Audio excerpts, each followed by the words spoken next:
WIBC.com. Kendall Casey starts now. You're listening to Rob Kendall. When we talk about sending money somewhere, we're talking about printing the money because we have no money. And Casey Daniels. My government would never lie to me, would they? On 93 WIBC. Okay, we got a huge show today, Casey. It's a big show. Coming up a little bit later in the program, Doug Carter, Yes. former state police superintendent, is going to be with us. He's going to talk about all things Delphi. Of course, there's that new documentary out on a Hulu, three-part series. Doug is all over that. And so we'll do a deep dive. Yeah, we'll get his impression on it. And no question off limits. We'll ask him about everything related to that case. That will be a can't-miss interview. And then coming up at 9:30, we're going to have Mitch Gore, who is a Democrat state representative. He will be with us talking about this redistricting battle, what he knows, what they're hearing inside the State House, and what, if anything, the Democrats can potentially do about it. So those are our big guests of the day. We've got some other fun little segments and surprises for the public. But first, Yes. the drive. The drive into work. Not like my drive. The drive anywhere in Indianapolis. Not like my drive to be here. Like I have plenty of drive to be here each day. And then we're not talking Not about your that. motivation. No. We're talking about the actual physical Get in your car drive. and get here. And we're going to get to this. By the way, did you see that the Republicans got rid of Michael Paul Hart last night? So there are 6 of the 25. There are 6 Republicans on the Indianapolis City County Council. So you're outnumbered 6-19. And their response was, let's get rid of the leader of the Republicans. And the reason is believed to be he was too mean to Hogshead. Yes. Were you yelling at Hogshead on your way into work today? I was. That's who I was blaming. Well, it's all, I mean, the city, I hate to say this. I hate to say this because I love everything Indiana. I grew up here, grew up in Central Indiana. My whole life is here. The city is a complete lost cause at this point. I mean, it is such a complete dumpster fire. And like I have driven down to downtown Indianapolis. I'm 40 years old, so I've driven to downtown Indianapolis for over 20 years. And until about, say, the past 5 years, by the standard of which you would judge driving, like, would you rather drive on an unrestricted country road or to downtown anywhere? Of course, it would be the unrestricted country road. Yes. But by the standard of which you measure a drive to a major metropolitan city, downtown Indianapolis, be it middle of the day, be it in the evening, even being it during a large sporting event of some sort, compared to other major metropolitan cities, was to steal a line from President Trump talking about me, it was a great dream. It was easy. There was ease of access. There was on-street parking. There was the ability to get in and out where you wanted to go. Even during times of what we would call traffic calamity, it was still a reasonable and a largely pleasurable experience.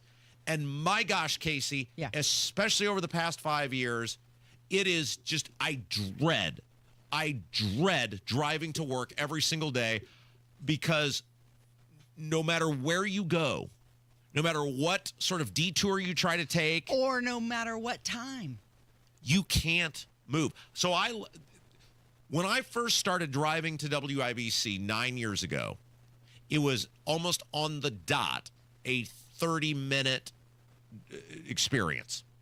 Sometimes you get lucky and it'd be 25, depending on, what's going on, et cetera. It took me almost 50 minutes. Wow. Today? To get here today. Yeah. Because, and it, like, there's a traffic, the feeling where you just feel your soul getting sucked out of your body? Like, I'm on 70 coming in. Yeah. And now it's a 40-minute at best experience. But if there's anything going on 70, and so I see the traffic beginning to stop before the exits that you get off to get to the greater downtown area. Eyeballing those brake lights, aren't you? And so you've got to take an early exit because the traffic is stopped, and you just know just deep down, this is going to be a complete dumpster fire. And everywhere you go in the city, it is nothing but those giant barricades, barrels, inability to move, like everywhere. Detour signs everywhere. It's really interesting. You say it typically takes you a half an hour to get from Brownsburg to downtown Indianapolis. What do I live, 5 miles from downtown? If that. And it takes me a half hour. Yeah. So many detours. And of course, everybody is using the same detour. And it's just backed up forever. You know, it was interesting. So they had this budget meeting last night. By the way, I have heard from multiple people who were in the room last night that said Hogsett gave what sounded like a re-election speech last night. Now, doesn't mean that's going to happen, but I heard that Steven, our Indy reporter, everybody follow the Indy reporter account at Indy_reporter_. Steven was there doing a play-by-play of it last night. Steven, can you confirm in the YouTube chat, by the way, you can watch the program on YouTube, just put Kendall and Casey into your YouTube search bar there. Can you confirm that it sounded like it was a re-election speech from Joe Hogsett last night? Because I heard that from multiple people. And one of the things in watching Steven's play-by-play over at the Indy Reporter account of the things that were being presented and the different things that were being proposed is what we said yesterday. It doesn't matter if they had a $3 billion budget. The budget is $1.7 billion. It wouldn't matter if it were $3 billion. Steven's saying yes, that indeed that was what sounded like a re-election speech from Joe Hogsett. So get ready for term number 4. What was my reaction when I heard that? Ugh. And then what? Can I say it? Yes. Am I allowed to say it? Yes. Was it radio appropriate? Yeah, I think so. Was it? The question I asked you. Oh. What I wanted. Oh, yeah, that's so perfect. Yes. Casey goes, can you send me Mark Titel's phone number? It's like, time to move. There was definitely an ugh in there. Oh, there was an ugh. Yeah. And then Casey asked for Mark Titel's phone number because she's ready to sell her home. So the point of all of this is that he'll run, and if he runs again, he'll win. The Republicans are so afraid of this guy. Look, we're not Michael Paul Hart super fans by any stretch of the imagination on this radio show. But the idea that he was too tough on Hogsett and he's got to go, so you have no opposition whatsoever from the Republicans. And it wouldn't matter if the budget were $3 billion because the city is so incompetent in the way in which it is run that nothing's ever going to change. It's going to be the same guy or the same group of people making the same choices, and it is not a money issue. It is a brutal incompetence issue. Do you remember when Jesse Brown introduced that proposal to have people removed from leadership? Yeah, that's right. And then it was seconded. And then only 2 out of the 5 Republicans voted. That's for correct. It? Yeah, and think about, it saddens me. And to have to be subjected to your torture and misery every single day, which we do, I do, you do, having to like it's a real life game of Frogger at this point. Yeah. Where your car is the central character in the Frogger arcade game, and you're trying. Like, I get construction happens. I'm not angry about that. I get that detours are going to happen. I'm not angry about that. This is not normal. This is not how competent people run stuff. Everything can't be shut down at the same time. Right. That's it. And for some of it, it's so that they can build a taxpayer-funded hotel. Or a blue line. A bus that nobody's going to use. It's not stuff where, like, we're going to make these streets wider and we're going to make them better. And when we come out of this, you're going to have a driving experience like never before. Was it $100 million they were going to spend on the homeless? So what is that? Less than 10%? But it doesn't matter. The homelessness issue is not a money issue. We've talked about before at Lugar Plaza, which is just the newest, most visible homeless camp that they've allowed that beautiful Lugar Plaza to be overtaken. There's a Salvation Army a block from it. If those people wanted help, there's a place they could go and they would be helped. It's not about money. It's not about resources. It's about a lack of competency and giving a damn. And so, this is our life. Yeah. Well, as long as the people that are in power stay there. Yeah, so we're off to a good start today. Very good. It's Kendall and Casey on 93 WIBC. From red carpets to red states, Actor Nick Searcy has seen it all. He starred in the FX TV show Justified and movies like The Fugitive and Castaway. But what he saw in Hollywood and Washington, D.C. changed everything. He'll join Tony Katz for one night of unfiltered stories, sharp insight, and a little bourbon on the side. From Hollywood to the heartland. Saturday, August 23rd at West Fork Whiskey Company. Brought to you by Premier Arms and Boer Remodeling. Tickets on sale now at WIPC.com. Do you spend half your day walking or standing while working?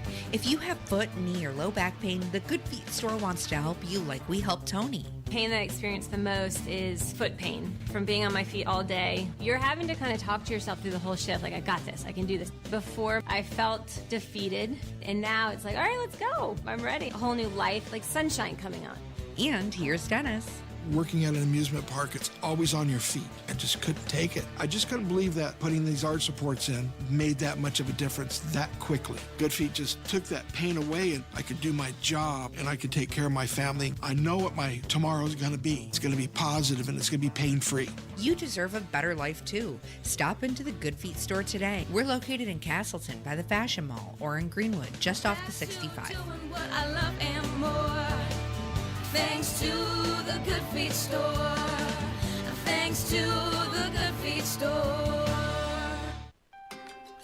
You ready to build your custom dream home? Check out Joyner Homes, based out of Greenfield. See one of their model homes in person anytime. It is a great way for you to experience the customization and quality of a Joyner Homes custom-built home. Plus, you can meet with a new home specialist to learn about their building process. Available lots if you don't already have one. Find out about floor plans and where they build. Model homes are open 7 days a week from noon to 5, and walk-ins are welcome. Find out more at joynerhomes.com. Grown-ups, don't go back to school. Go forward through school into your future as an IT professional. Whether you're starting out, switching careers, or a veteran ready for change, My Computer Career can help you get into IT in just a few short months with no prior experience. So take the free career evaluation now at mycomputercareer.edu. Your rewarding career in IT awaits. That's mycomputercareer.edu. An elite CompTIA certification partner. Financial aid is available to those who qualify, including the VA benefits. Luxury awaits you at Tom Roush Lincoln and Fishers. Come see the full line of breathtaking Lincoln vehicles at Indiana's premier Lincoln dealership. From the moment you arrive at Tom Roush Lincoln, you'll know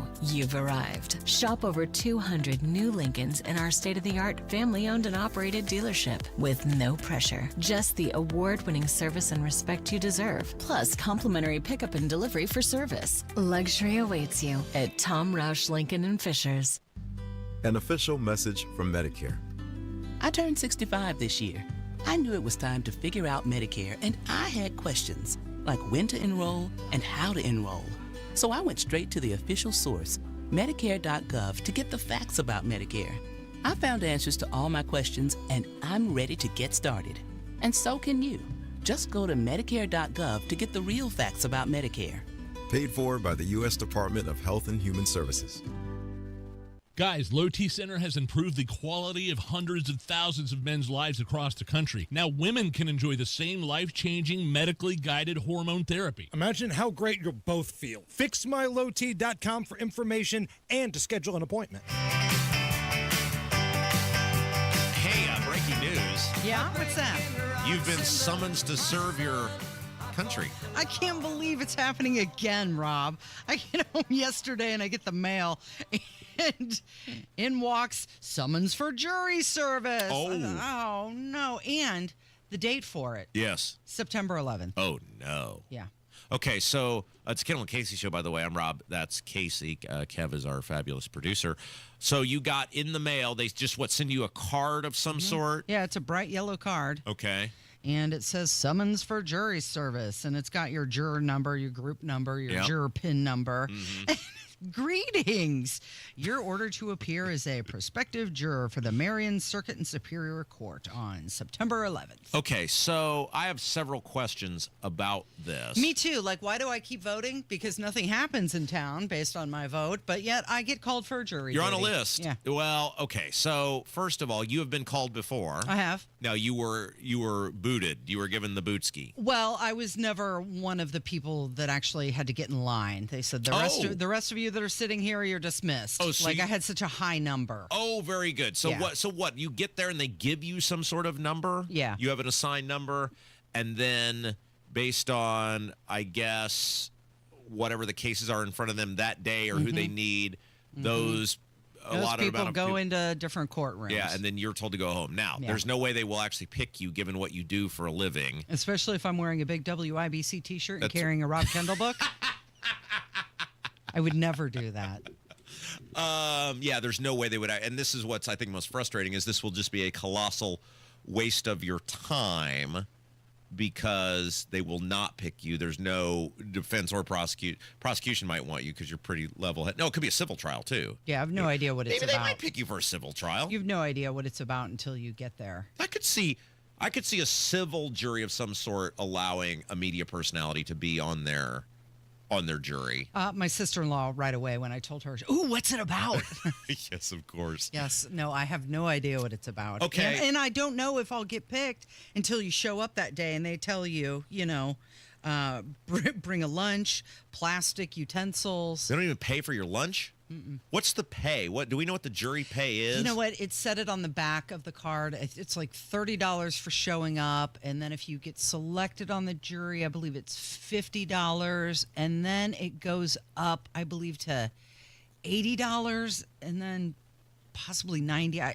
I'm not remembering exactly. Okay, wait. So you got money last time just for showing up? Yeah. They send you a check of some sort? Mm-hmm. Did they do it? They sent you money? Yeah, they send you the check. You have to. It says, Well, I get that they're telling you have to show up. I'm not disputing that, but I'm saying they give you money just for showing up. Okay, so this is not all bad for you because I think our work, obviously, maybe illegally have to. There's you don't have to take a day off. You're one of your personal days. Right. It's not like I have to use a PTO day. So basically, you get see, this could actually work out in your favor. You're getting paid at least $30 to avoid me for a day. So it's not. Yeah, I do believe last time I went and they said, no, you're excused. You're not one of the people we're using. So did they hand you $30 on the way out the door? Or they actually I don't remember if it gets some mailed guy to with you or just not. a wad of tens. No, I think it gets mailed to you. Oh yeah, probably. And then I went out to lunch. Yeah, so you basically got a free day off of work, and you got to avoid me, and you got $30, which paid for your lunch. Right. Yeah. So this is the positive spin. Right, and then think about if you get some sort of multi-day event, the pay goes up, and you get to avoid me for multiple days. It's a multi-pass. You're really highly invested. Now, the question, I have several questions about this that nobody can ever clarify for me. They did not send that via registered mail. No, there it was just no, came I have in to the sign for this. No. So how do they know yet? Obviously, they know now you got it because you've agreed to talk about it publicly. But let's just say you didn't want to participate. Could you just say, I don't know, I didn't get it? I mean, how would they know? There's no proof. There's no signature thing. Whatever. How would they get?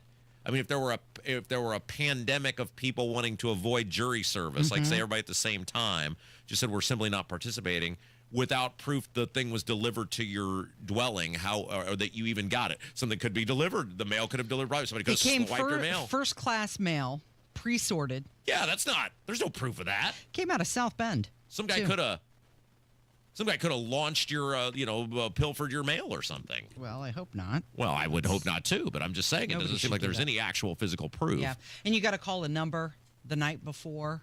Oh. To see if they still want you to come in the next morning. Sure. So you have to make plans to go. Oh. And then you got to call the night before to see if they want you. But what? Then you might not get the $30? Right. You might not even have to show up. Yeah. Huh, that's wild. All right. We got it. Well, good luck. Thanks. Let's take a break. Okay. When we come back, Mitch Gore, Democrat state representative, going to be with us. We're going to find out the latest on what's going on with this redistricting effort. There's a bunch of people that are now coming out against this on the Republican side. Craig Haggard, Danny Lopez, Senator Tomes has come out. So we'll get a Democrat perspective on what they can do. Can they cobble a coalition together to fight this? Sure. And what's next with that? It is Kendall Casey on 93 WIBC. So if you put your money in the stock market today, you don't know what's going to happen. But I know a way that if you invest $200,000 or more, you get an upfront 20% bonus. So wait, that's $40,000.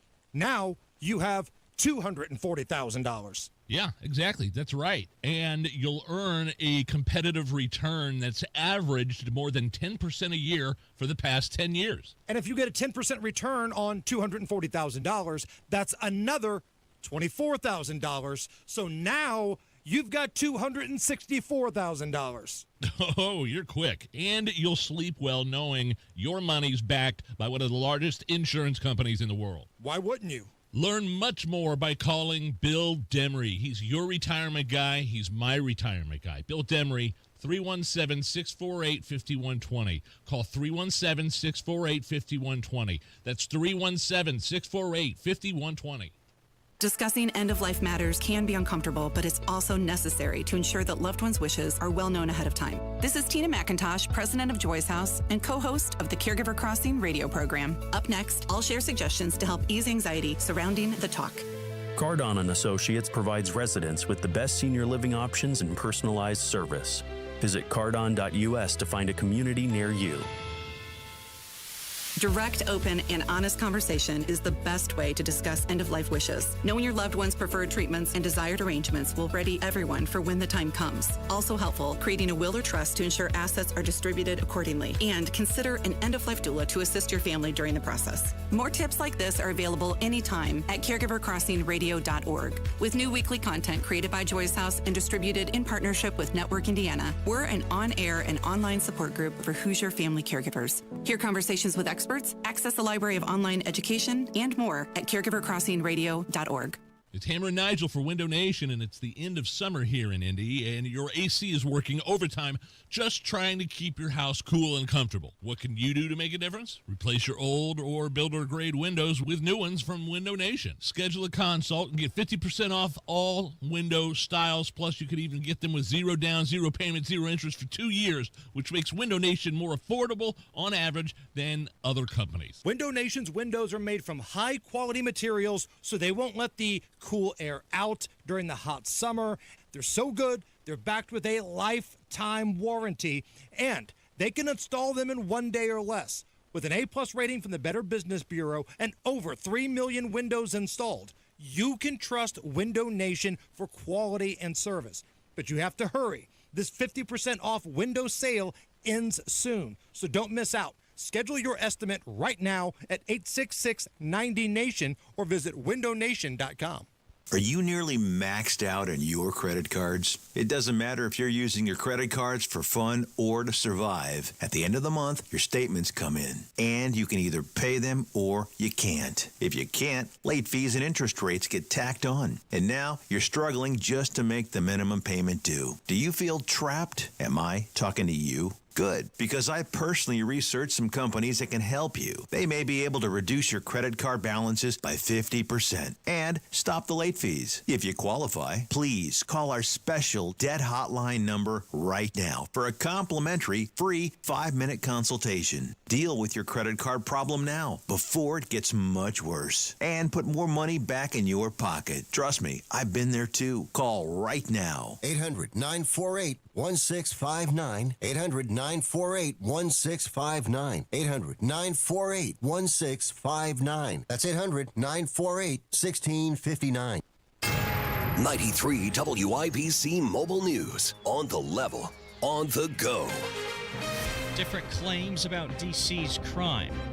Sunny and 77 in Indianapolis. The high will be 89 today. I'm Jarrett Lewis. This report brought to you by Window Nation. Here's what's trending at 9:30. Members of Congress split mostly along party lines on President Trump's D.C. crime crackdown. House Majority Whip Tom Emmer says President Trump is stepping in where the city has failed with his federal takeover of the Metropolitan Police Department and deployment of about 800 National Guard troops to D.C. The Minnesota Republican says, quote, the streets of our nation's capital have been filled with crime and chaos. Democrats like House Minority Leader Hakeem Jeffries, on the other hand, call the move an unjustified power grab and argue D.C. crime is at a 30-year low. Fox's Ryan Schmeltz reporting. President Trump is set to meet with Russian President Vladimir Putin in Alaska on Friday. The president called it a feel-out meeting.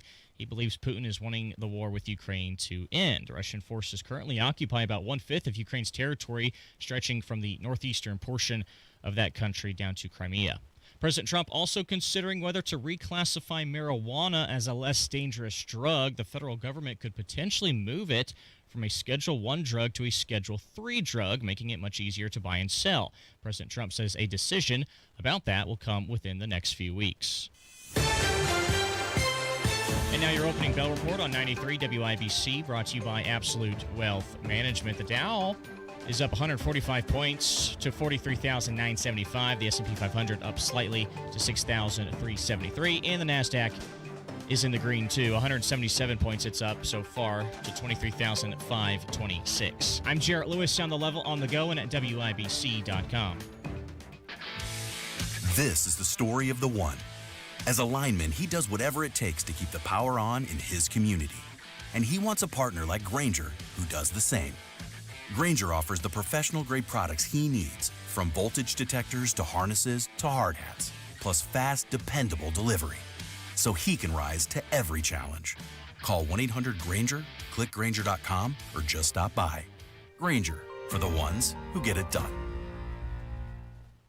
Pat Sullivan here for Gutter Helmet. Are you still putting screens on your gutters? You know, if the holes are too big, debris gets in and you're still cleaning your gutters. If the holes are too small, it sits on top and now you're cleaning the screens. I have Gutter Helmet on my home and it has no holes, slots, or screens. It keeps the debris out and the water in. Since 1981, Gutter Helmet has been America's #1 choice for gutter protection.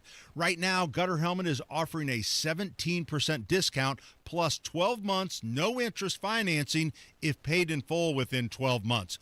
Call 800-5HELMET, that's 800-5HELMET, to schedule a free estimate. 17% off, restrictions apply, and cannot be combined with other offers. Call Gutter Helmet today at 800-5HELMET. That's 800-5HELMET, or GutterHelmetIndy.com, and never clean your gutters again. 8 years old and running with a dime in my hand to the bus stop. So the redistricting battle has hit Indiana. We know what the governor has to say about it. We know thus far kind of what Republican leadership has to say about it. What's the other side of the aisle have to say? Let's find out. It's Kendall Casey Show. I'm Rob Casey's here. Joining us now in studio, Mitch Gore, Democrat representative. Mitch, hello. Hey. All right. So have you guys been given any sort of, I don't know, directive? I mean, look, it's pretty obvious it's partisan politics. That's it, period, full stop. And that's gross. It's a manipulation of the electoral system. But have you guys been given any, like, from a governmental perspective, are they even trying to sell it to you in terms of there's some sort of necessity, or are they just being honest that, hey, we're going to do this because we want more seats in the Congress? Yeah, I mean, normally they're pretty good about spinning some, lie into some reason why we have to do something, or giving some practical reason why something should be done, or they find some excuse to do things, and everybody knows that, no, really, it's for political expediency. This time, we've heard nothing because there's no way to spin this. It would, when Democrats vote 40%, or when Hoosiers vote across Indiana, 40% of them vote for a Democrat for Congress, right? With our 9 seats, that would be like 3 Democratic seats and 1 toss-up, but we actually only have 2, and the other 7 are Republican. You can see that the fix is in already. So to want to come back and take the other 2, you can't hide that. Well, and this is what, and I'm just curious, you're in the State House, even though there's not a session going on, you're talking to your colleagues. Look, they just drew these, what was it, 2 years ago, 3 years ago, you guys drew these? 21. Yeah, 21, so 4 years ago. Time flies, right? But it wasn't that long ago, and they just said these maps are fair, and there's 2 Democrat seats, and that's okay. They got a little creative with the 5th Congressional District, make that a little more Republican, but that happens. It's not like you guys wouldn't probably do the same thing if you were in power. But how do you go from just 4 years ago saying, hey, these maps are perfectly fair, to, boy, they're so screwed up now, we got to redraw the whole thing? Yeah, I don't know. I mean, I think Simone Biles would have a hard time with the level of gymnastics required to kind of get there. And by the way, I'd like to mention that, we've been calling for an independent redistricting commission for a long, long time. So you talk about what Democrats would do were they in power here in Indiana. That's what we've been calling for. And it's similar. I didn't mean to cut you off, but it's similar. By the way, Democrat Representative Mitch Gore is our guest. We're talking about redistricting. Todd Rokita, almost 20 years ago, proposed what you guys are basically proposing, right? I mean, he had proposed taking, to a certain extent, the human element out of it and the partisanship out of it. So it's not some extreme thing that you guys would be saying, hey, let's get the people and the partisanship out of this. Yeah, and the AG's position on it back then, he was 100% right. Democrats in Indiana are right about it now. We really need to get there. That much more closely adheres to kind of what Madison was talking about in Federalist 10 when he talks about the tyranny of the majority, kind of take the politics out of it, adhere to some of those constitutional constants or principles, and have an independent redistricting commission. That's what we need. Of course, now we're going the complete other direction and injecting, hyper-partisanship into the map drawing process. Yeah, and it's interesting because obviously our audience leans a little more right, and some people are upset that I have the position that I do, but my position on this is, look, we have a census every 10 years. It's sort of the gentleman's agreement that that's how we're going to do our congressional distribution. And, hey, if that favors Republicans, great. If it favors Democrats, that's okay. I don't like California doing it. I don't like Texas doing it. I don't like Indiana doing it. It just seems a very dirty way to get elections in your favor if you can't win them by governing. Yeah, and you think about, like, George Washington giving up power and sticking to a 2 terms, right? And now you have a president who so desperately wants to cling to power that he's willing to kind of throw out all of these norms that we've had for 200 years for very good reasons, just for another 2 years of being given carte blanche by the Congress.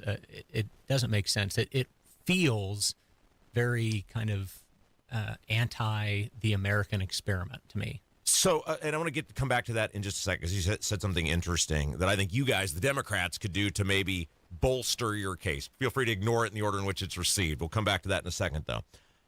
Has Braun, or is there any scuttlebutt in the State House? Because Braun came on these airwaves repeatedly during the property tax debacle, debate, whatever you want to call it, and said basically, there's no point in calling a special session. It's totally pointless. It's totally useless. It doesn't matter. I'll just have to sign whatever they do. Has there been any talk about how they're going to square on his signature issue? He said a special session was pointless, but then on this totally partisan issue, he says, sign me up for that. Yeah, I mean, the idea of a special session, it almost makes it even worse, right? Like, people actually need property tax relief, right? I think there's more of an argument to have a special session to fix the mess that was made with Senate Bill 1. To call a special session instead and to spend hundreds of thousands of dollars in taxpayer dollars to what? Get 2 more seats in Congress, for 2 years? It's insane. Okay, again, Mitch Gore is our guest, Democrat representative. A few minutes left with him. We're talking about redistricting. What can you guys do as the Democrats? I mean, obviously, the Democrats, I think, learned a hard lesson years ago about leaving. It wouldn't matter now anyway because of supermajorities.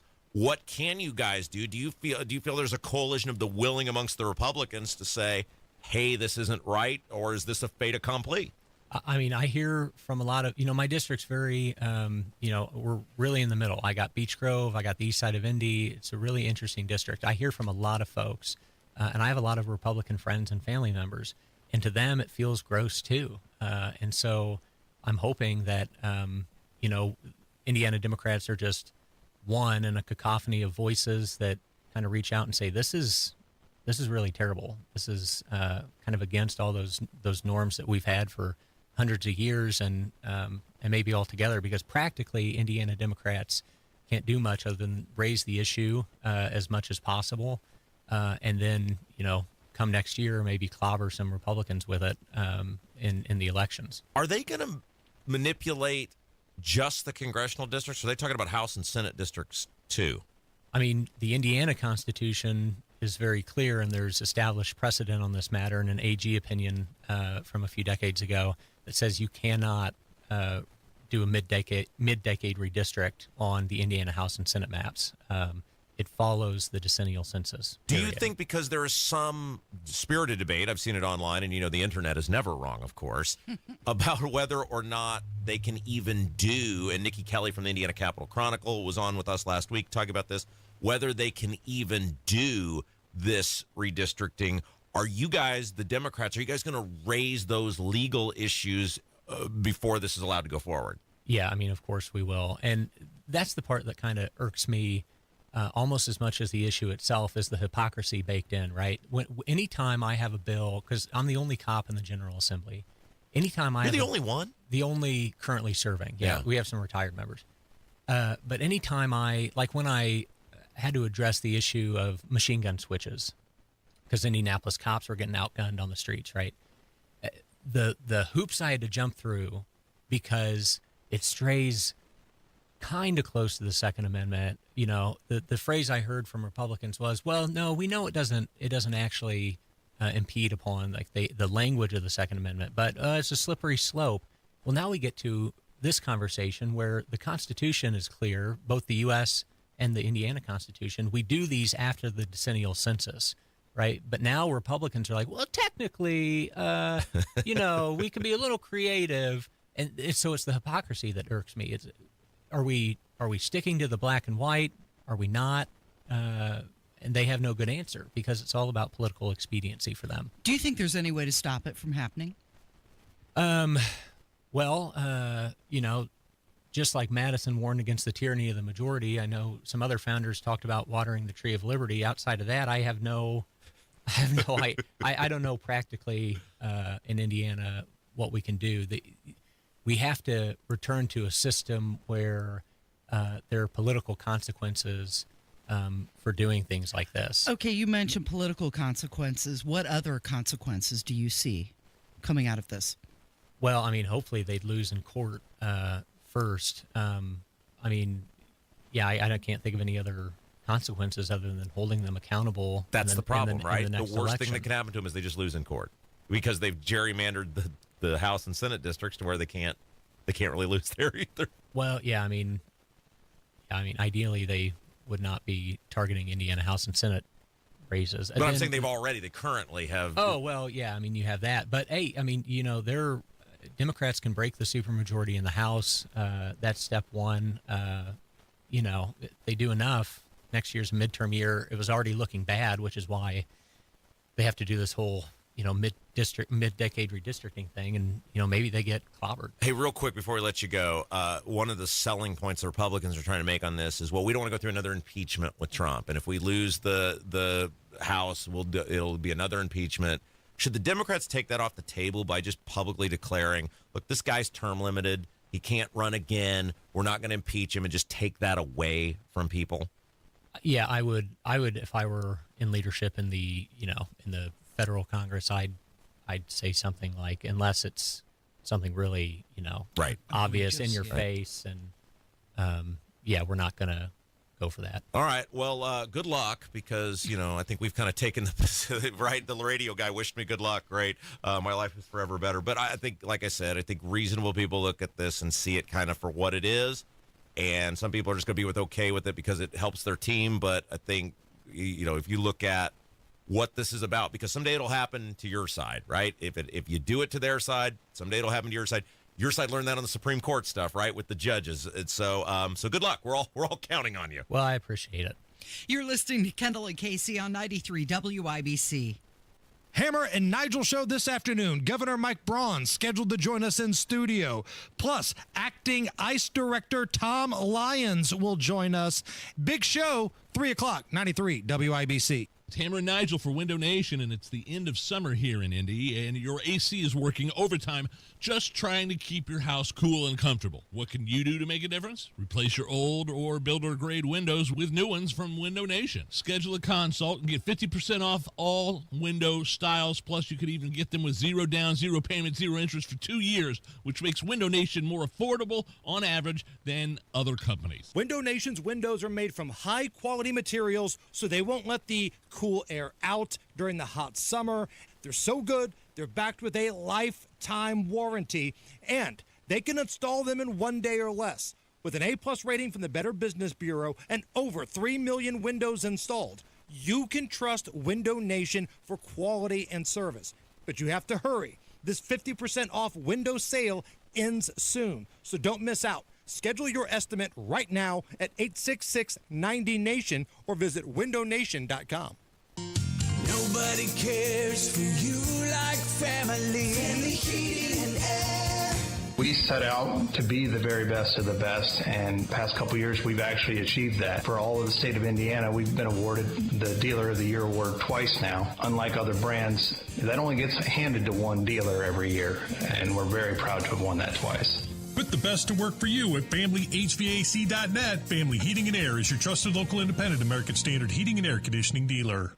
You nearly maxed out on your credit cards? It doesn't matter if you're using your credit cards for fun or to survive. At the end of the month, your statements come in, and you can either pay them or you can't. If you can't, late fees and interest rates get tacked on. And now you're struggling just to make the minimum payment due. Do you feel trapped? Am I talking to you? Good, because I personally researched some companies that can help you. They may be able to reduce your credit card balances by 50% and stop the late fees. If you qualify, please call our special debt hotline number right now for a complimentary free 5-minute consultation. Deal with your credit card problem now before it gets much worse and put more money back in your pocket. Trust me, I've been there too. Call right now. 800-948-1659. 800-948-1659. 800-948-1659. That's 800-948-1659. Community Health Network cares for your heart health.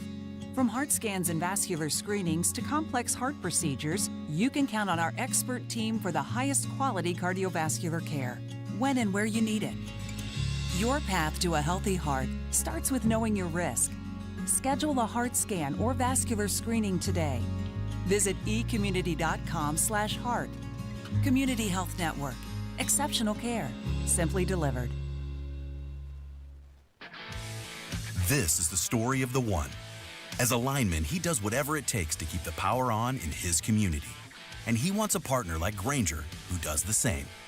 Grainger offers the professional-grade products he needs, from voltage detectors to harnesses to hard hats, plus fast, dependable delivery, so he can rise to every challenge. Call 1-800-GRAINGER, click Grainger.com, or just stop by. Grainger, for the ones who get it done. Jeff Chapman here.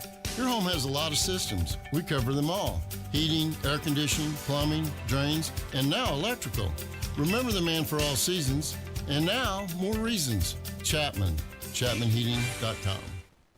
You support them. Who supports you? Matt Bear and Ryan Hedrick provide insight, encouragement, and resources to help you navigate a loved one's recovery on the Supporting Sobriety podcast. Listen and get support wherever you get your podcasts. Okay, so coming up at, by the way, real quick, it's Kendall Casey Show and Rob Casey's here. There are now lawmakers are beginning on the Republican side to come out against this. We just had Mitch Gore, Democrat state rep, on about the redistricting plan. We've seen, I believe, Craig Haggard come out. Craig will be with us tomorrow, by the way. He's has a big announcement tonight involving his future, and so we'll have him on tomorrow. And then he's come out against it. I believe Senator Jim Tomes came out against it. Danny Lopez. This morning came out against it. So like, ultimately, whether they're going to go forward with this, I don't know. You're starting to see some people take some positions on this. Okay. All of that being said, coming up 11 o'clock, Doug Carter is going to be with us. He is, of course, we now call him a friend of the show. I know, isn't it? Strange turn of events. And he was a former state police superintendent. Maybe nobody out there knows the Delphi investigation better than him. He is, while not interviewed directly in the Delphi documentary on Hulu, he's all over it.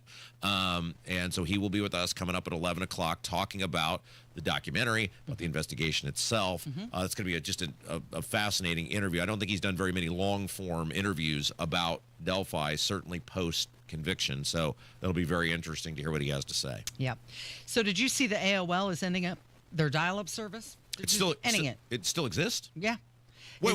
Service is going to end September 30th. Whoa. You're telling me in 2025?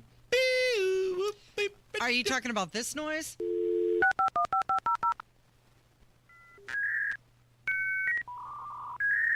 Yeah.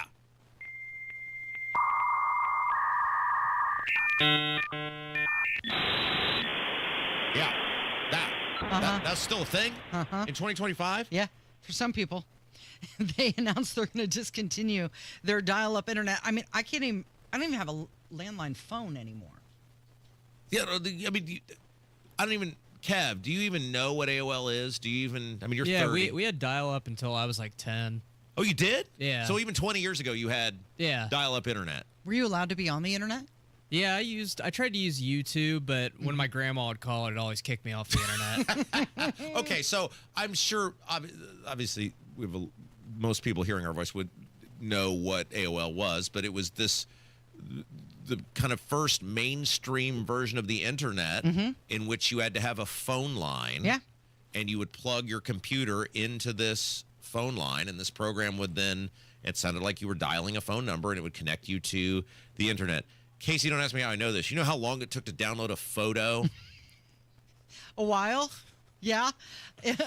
Originally called America Online. If you had a 2-hour window between when school was over and when your parents got home from work, you could get through about 3 photos. I remember when it first came out, and my boss at a radio station had it, but only in his office.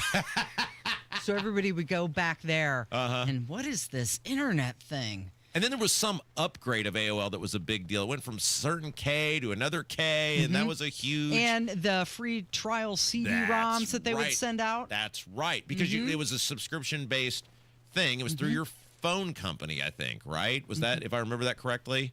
Because the big thing in your house was you had to then get a second phone line.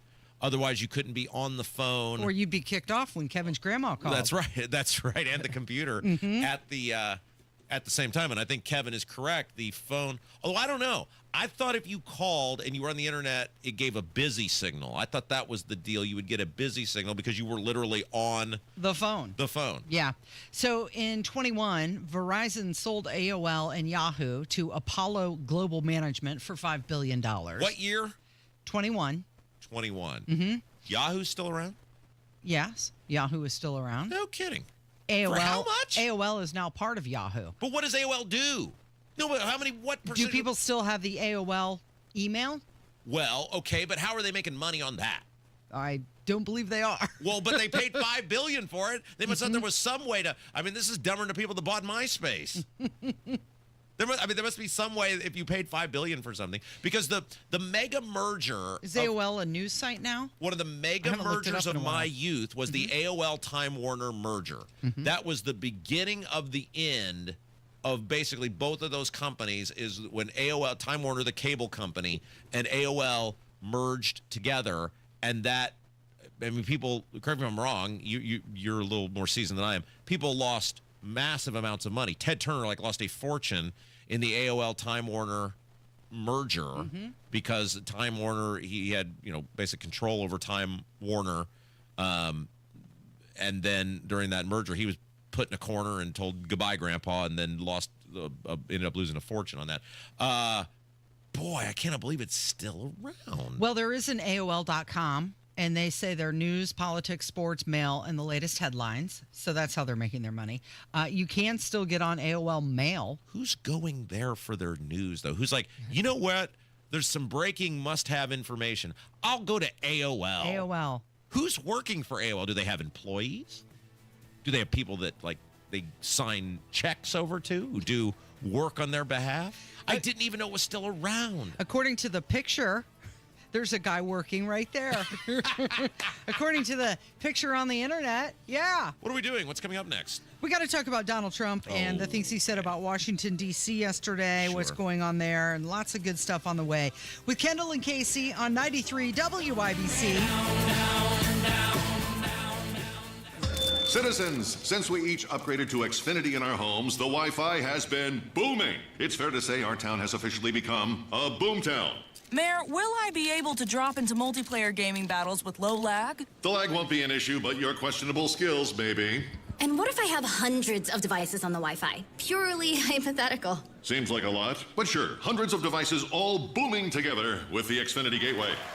Yes, friends and neighbors, with Xfinity, the Wi-Fi is booming. The Wi-Fi isn't the only thing that's booming. Now get the most reliable Wi-Fi and our best-in-class equipment for one consistent price for 5 years guaranteed. All in. Plus, get unlimited data included and no annual contract. All with the 5-year price guarantee from Xfinity. Visit Xfinity.com, call 1-800-XFINITY, or visit a store today. Restrictions apply. Not available in all areas. New residential customers only. Select plans only. Xfinity Gateway with XFi Complete required for unlimited data except in certain areas. Most reliable Wi-Fi based on Open Signal Awards USA. Fixed Broadband Experience Report, August 2024. Actual speeds vary.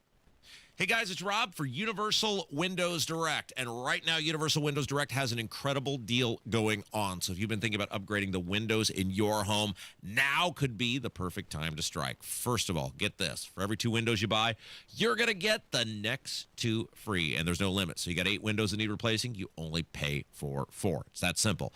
And here's the part I really love. You'll get no interest for 5 whole years. That's right, 60 months of zero interest financing, which makes upgrading your home not just smart, but affordable too. Now, some restrictions may apply. So to get all the details and schedule your totally free, no hassle, no obligation in-home estimate, call Universal Windows Direct today. 317-659-7574. 317-659-7574. 317-659-7574. Or check them out on the web, universalwindowsdirect.com, universalwindowsdirect.com. Tell them Rob sent you. Luxury awaits you at Tom Roush Lincoln and Fishers. Come see the full line of breathtaking Lincoln vehicles at Indiana's premier Lincoln dealership. From the moment you arrive at Tom Roush Lincoln, you'll know you've arrived. Shop over 200 new Lincolns in our state-of-the-art family-owned and operated dealership with no pressure. Just the award-winning service and respect you deserve, plus complimentary pickup and delivery for service. Luxury awaits you at Tom Roush Lincoln and Fishers. An official message from Medicare. I'm saving money on my Medicare prescriptions. Maybe you can save too. With Medicare's Extra Help program, my premium is 0 and my out-of-pocket costs are low. Who should apply? Single people making less than $24,000 a year or married couples who make less than $32,000. Even if you don't think you qualify, it pays to find out. Go to ssa.gov/extrahelp. Paid for by the U.S. Department of Health and Human Services. Get a great deal on versatile Kubota equipment today, like the Kubota BX Series subcompact tractor, the #1 selling subcompact tractor in the U.S., Z-Series mowers, and Sidekick utility vehicles. Stop by your local Kubota dealer today. Right now, bring home select Kubota equipment with 0% financing available or save up to $4,500. Now through September 30th. See us or go to KubotaUSA.com for full disclaimer. Stop by McAllister Machinery in Indianapolis to see their full line of Kubota or visit them online at McAllisterKubota.com. Hey, it's Mike Rowe, and if you want to do business with a company that actually stands for something, switch to Pure Talk. I did. Sure, I appreciate being on America's most dependable 5G network with unlimited talk and text for just $20 a month. But what I really appreciate is Pure Talk's commitment to our military and to our skilled workforce. That matters to me. Save 50% off your first month when you dial pound 250 and say keyword Mike Rowe. Pure Talk, a wireless company that actually stands for something. Coming up in 2 minutes from the Technology Recycler Studios, what Indianapolis Mayor Joe Hogsett is highlighting in his budget proposal for next year. What some members of the City County Council want to add to the new youth curfew hours. The ruling from the State Court of Appeals siding with Attorney General Todd Rokita, and who the Fever are taking on tonight in their first game with a new teammate. You're listening to 93 WIBC, WIBC HD1 Indianapolis. It's 10 o'clock. The report is going over well on Wall Street.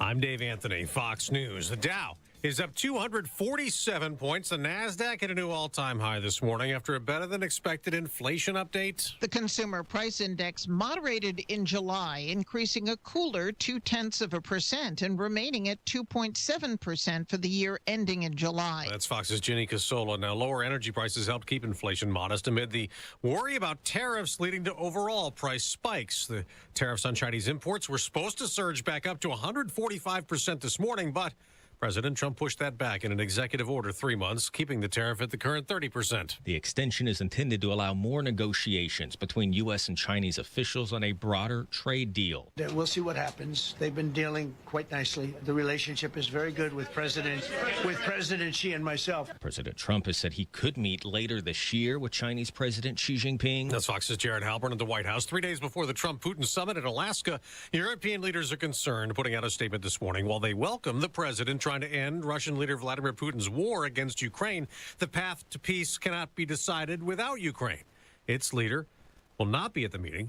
The president says he'll talk to Volodymyr Zelensky and EU leaders after the summit. 5 people remain in critical condition the morning after the explosion at a U.S. steel plant near Pittsburgh, Pennsylvania. Also injured 5 others and killed 2 workers. The U.S. Steel Clairton Coke Works factory is the largest facility in America that produces coke. In steelmaking, coke is coal baked into a fuel that turns iron ore into steel.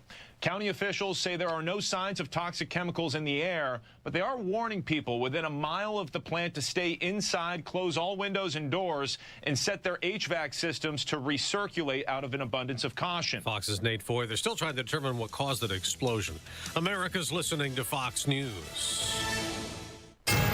93 WIBC Mobile News. On the level, on the go. A focus on public safety. Sunny and 79 in downtown Indy. The high might touch 90 today with a chance of scattered showers and storms later on tonight.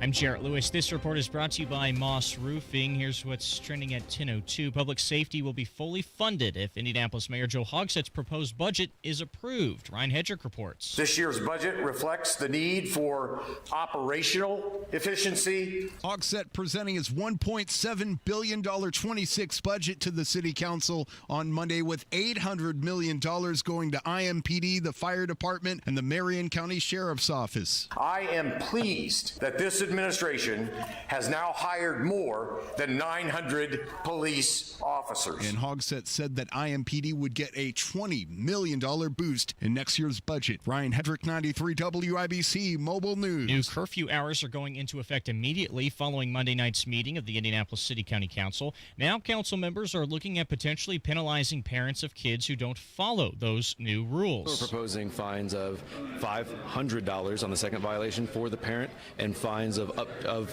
$1,500 on the third and subsequent violations. That's Council Minority Leader Michael Paul Hart. A vote on possible fines is expected in the coming weeks. Under the new curfew, children 14 and under can't be out past 9, while 15 and 16-year-olds have curfew hours of 9 p.m. on weekdays and 11 p.m. on weekends. Also on Monday, the Indiana Court of Appeals upholding the state's near-total abortion ban, handing a legal victory to Attorney General Todd Rokita. The court's decision means the state's law, which allows abortions only in rare cases, remains in effect and is consistent with the state constitution.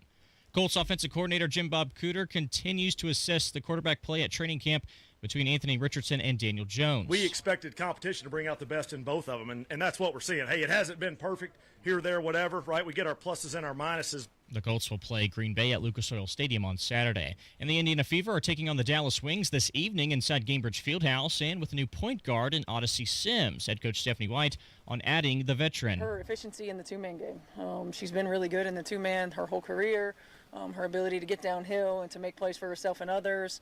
To knock down shots, all things that we need, and she'll be a great addition. Sims joins the team following the loss of Sydney Colson and Ari McDonald, not to mention Caitlin Clark, also out with her groin injury. I'm Jarrett Lewis on the level, on the go, and at WIBC.com. Kendall and Casey back in 1 minute.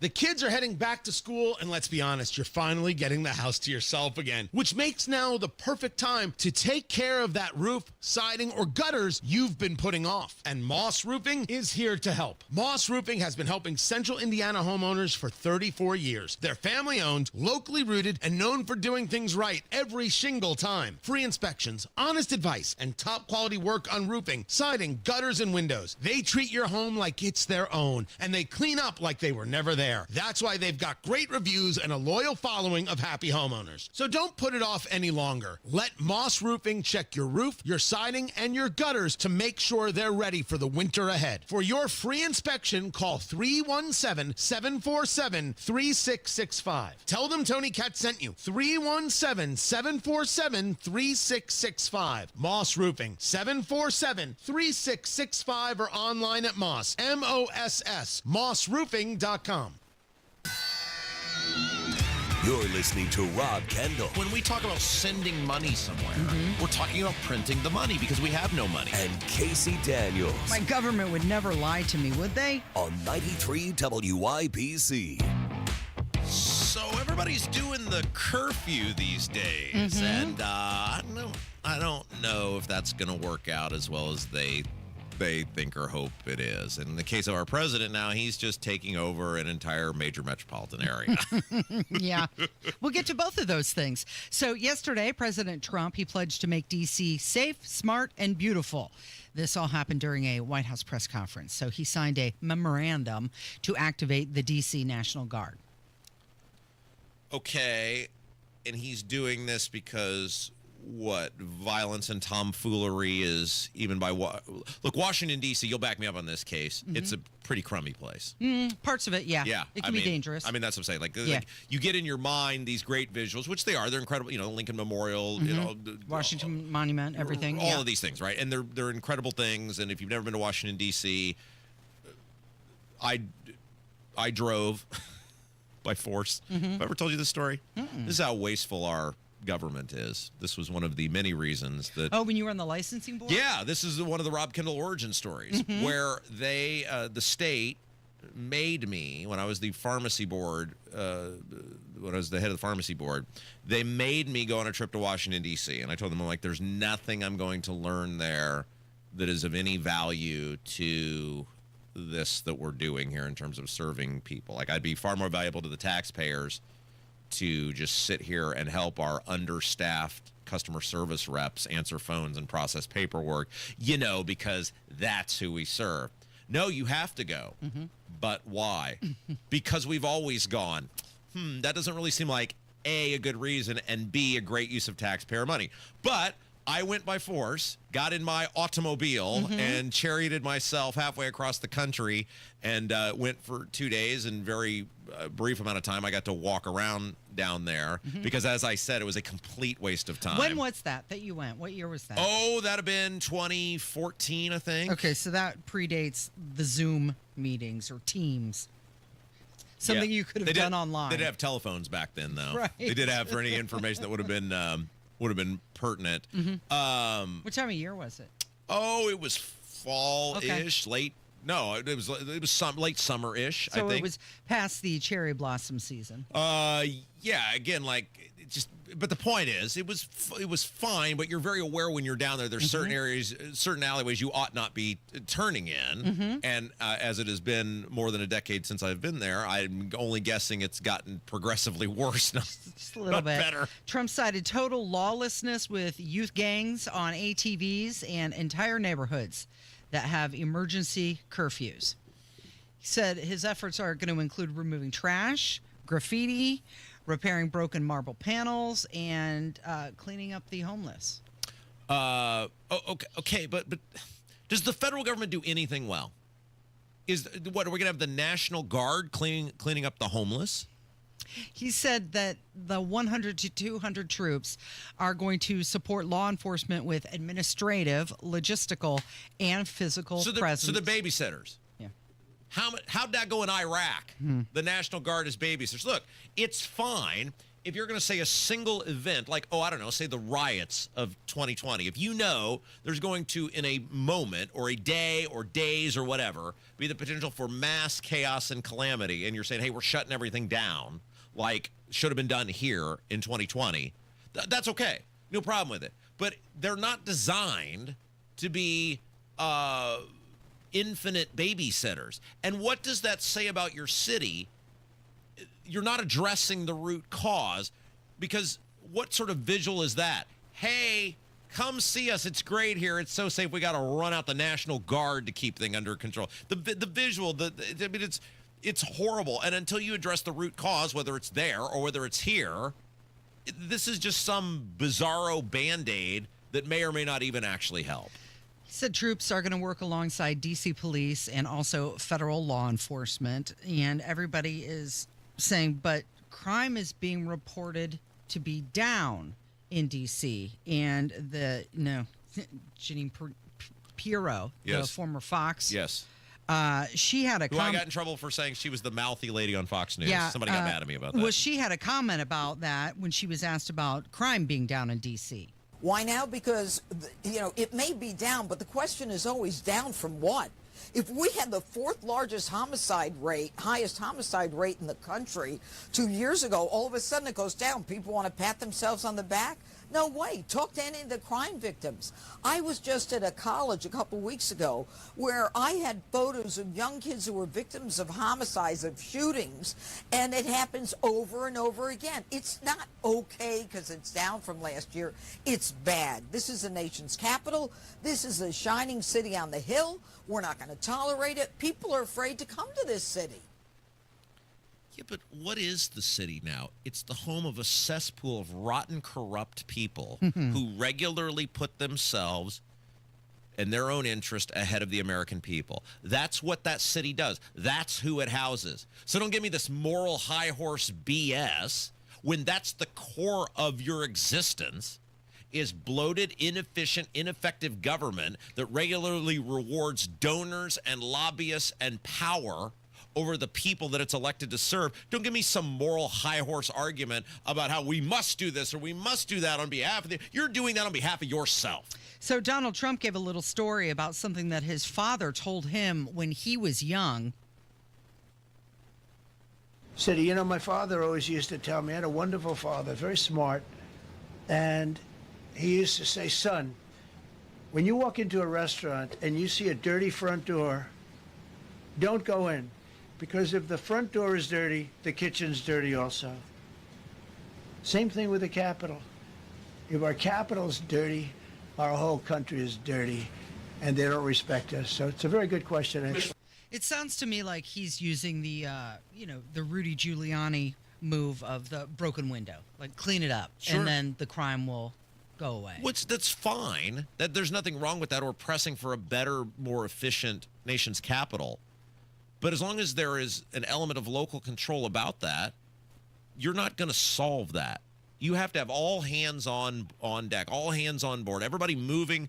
I always heard it described as everybody moving with their hand on the football in the same direction, and you're not going to have that. I mean, you can spin it back here with that budget meeting last night with the city of Indianapolis.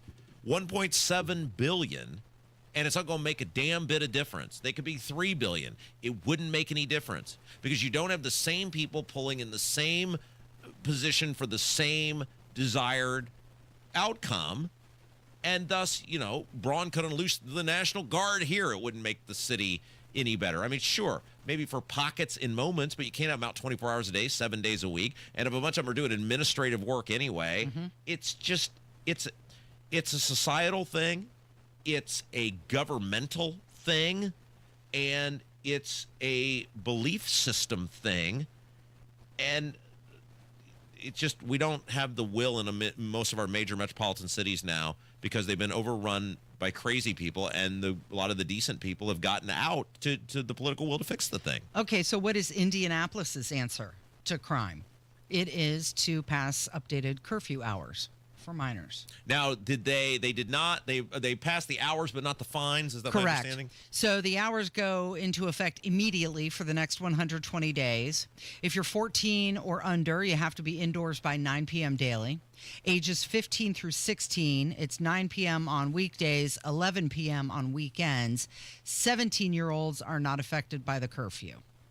Okay, so let's review what happened last night at the budget meeting. First of all, people in the room, multiple people told me this. Joe Hogsett gave a speech last night that led multiple people to believe he is probably running for a fourth term as the mayor of the city of Indianapolis. Yeah. And that would make sense. He's still actively out fundraising, and he still has a ironclad grip on the city. And think about this. This is why when we talk about Indianapolis being a lost cause, last night the Republicans, 6 of them, removed Michael Paul Hart as the leader of the Republican caucus on the city county council. There's 6 of them. It's 19-6 is the numbers. They can't do anything. They can't affect anything. And we've been very critical of Michael Paul Hart for not being hard enough on Hogshead, right? So we're not saying this is Michael Paul Hart super fans. We're not, giving gobs of money to his reelection bids or causes, whatever. But they removed him because he had been too hard on Hogshead.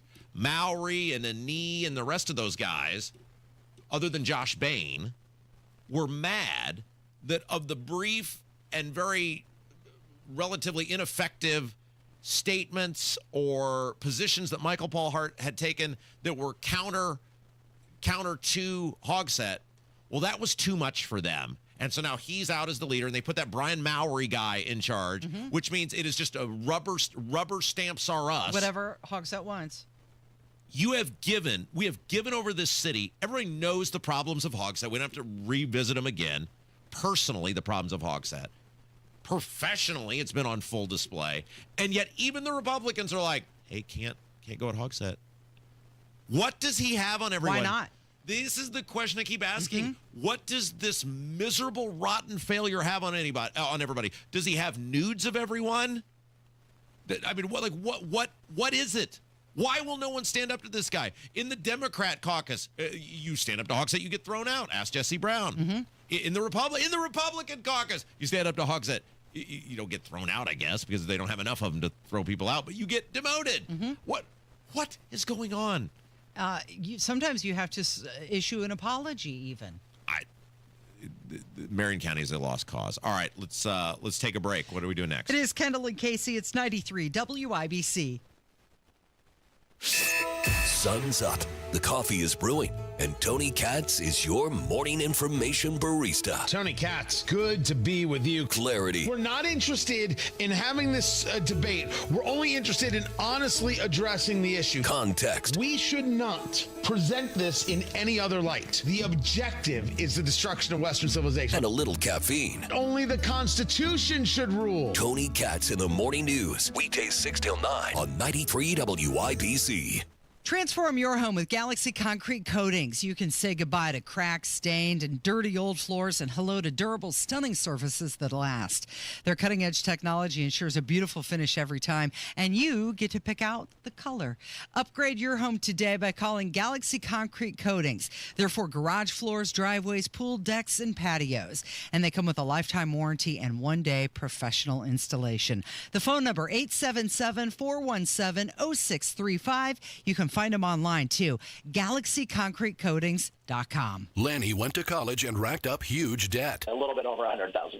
For a degree he couldn't use? Now what? I had a friend that went to My Computer Career. They even helped him get hired immediately after graduation. One of the things I love about IT is that you can work from anywhere you want. You could become an IT pro in just months, including cybersecurity and the basics of AI with zero experience at mycomputercareer.edu. My Computer Career, an elite CompTIA certification partner. It worked for me, and I know it can work for you. This is one student's experience. Individual results vary. Buy more, save more at Scandinavian Designs Furniture. For a limited time, save $200 instantly for every $800 you spend in our showroom. It's the perfect way to complete your look for less or splurge on your dream piece for your living room, dining room, outdoor space, home office, or bedroom. Stop by your local showroom today or shop online at ScandinavianDesigns.com. Scandinavian Designs Furniture. You want to see basketball played the way it's supposed to be? Tune in to Ice Cube's Big Three this summer. Watch stars like Dwight Howard, Kemba Walker, Joe Johnson, Michael Beasley, and many more, along with Hall of Fame coaches. Experience the fast pace and physical play and fun action that defines the game. You know what it is. It's the Big Three. Catch the best professional 3-on-3 players in the world live every weekend on CBS and Vice. Yay, yay! Call today or go to bwindow.com and receive up to 50% off plus a free patio door. Because at B-Window, we mean business. Garage door problems? Call today for service today. Garage Doors of Indianapolis services all makes of garage doors 24 hours a day, 7 days a week. Call today for service today. 875-4577. Call today for service today. Get it fixed right now. Call Garage Doors of Indianapolis at 875-4577 or visit doorstoday.com. In the morning, call 875-4577. Service today. Today. Have recent storms caused damage to your roofing or siding? Cochran Exteriors is now offering free inspections to assess the condition of your home. From blown-offs to full replacements, Cochran Exteriors knows the insurance process and will make your home as good as new as fast as possible. Trust a company that was here before the storm and will be long after. For your free, no-obligation consultation, schedule today at CochranExteriors.com or call 317-ROOFING. Cochran Exteriors, referred for a reason for over 15 years. Okay, coming up next segment, we got a big guest. Joe Berlinger is going to be our guest. He's got a brand new documentary out on Netflix. It's called Conversations with the Killer, the Son of Sam tapes. And so that's all about Alan Berkowitz. So we will interview him coming up next. But first, there is big drama with pizza. That's right. So Indy had its first pizza festival, and it's facing some backlash over what took place. It was held over the weekend on Monument Circle, drew about 4,000 attendees. Tickets cost $30 for unlimited pizza samples, and there was voting on who had the best pizza in town. But a lot of people were very disappointed. There were long lines, prevented some people from getting their food or getting any pizza at all. And there was some crowd congestion. There wasn't a lot of water to be passed out. There were no clear lines. It was, I guess, just one giant mega line. And the organizer has come out. Tommy Barrett is his name. He's a local TikTok personality. Yes. He organized the event, and he admitted to some of the crowd issues, said that 3,200 people arrived in the first 90 minutes of the event, and that they've got some learning to do. The 2025 Indianapolis Pizza Festival is in the books. For the first time ever, we had a festival dedicated strictly to pizza in the city of Indianapolis. 3 things today. 1, a thank you. 2, congratulations. And 3, what everybody's here for. Addressing feedback, understanding how to make it better for 2026. First, thank you. Thank you to every single vendor, sponsor, volunteer, person that walked through that gate. Thank you to anybody that had a touch point for this festival. There were a lot of hardworking people there all day long. So thank you so much. Number 2, congratulations to Shindig. Shindig, you won a $5,000 check, and forever you'll know for the first time at the Indianapolis Pizza Festival that you were voted the best pizza. Number 2 was Brooklyn Chalk. Shout out to them. $2,500 check coming your way. And 3rd was Black Sheep, and I cannot forget to mention that they decided to donate back. Number 3, which everybody's here for, and I understand that, so it's going to be the majority of the video. Number 3 is feedback and understanding and addressing things that happened at the festival.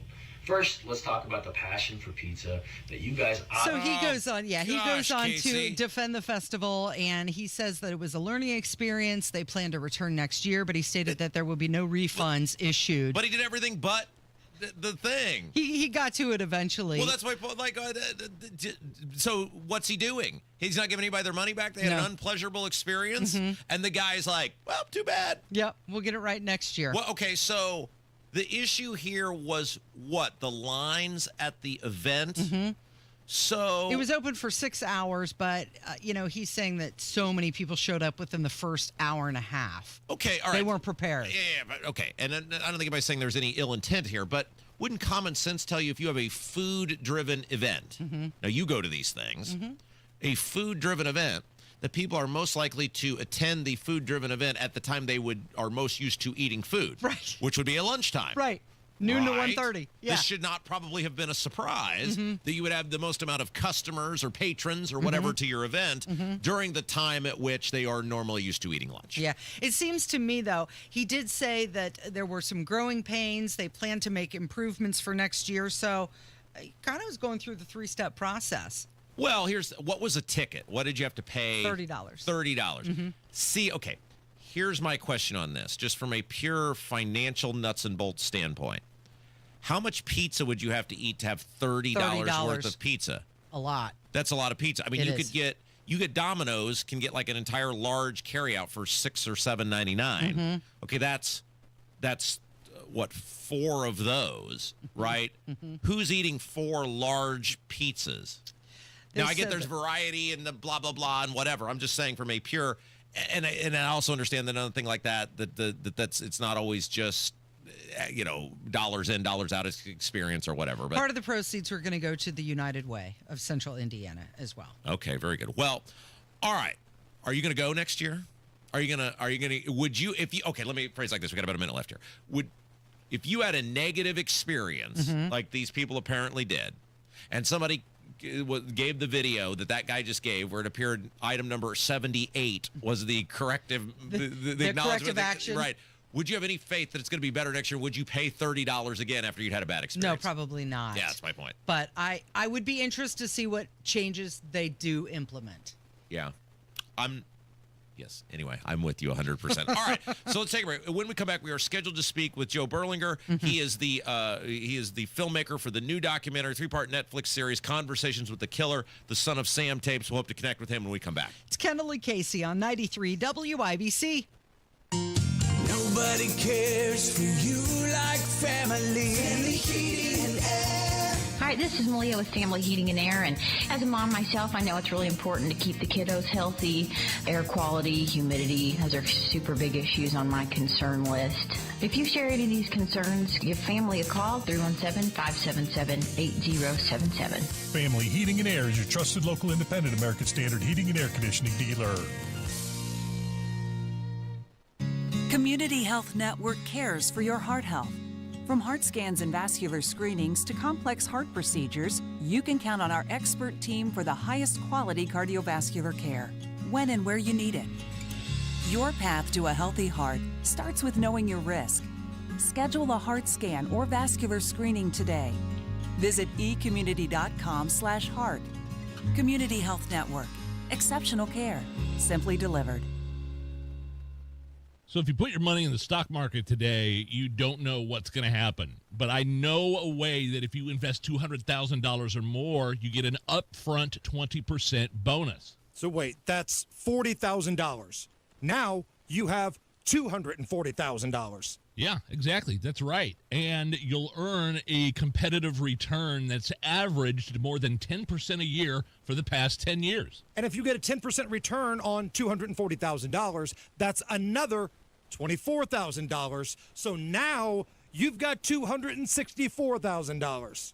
Oh, you're quick. And you'll sleep well knowing your money's backed by one of the largest insurance companies in the world. Why wouldn't you? Learn much more by calling Bill Demery. He's your retirement guy. He's my retirement guy. Bill Demery, 317-648-5120. Call 317-648-5120. That's 317-648-5120.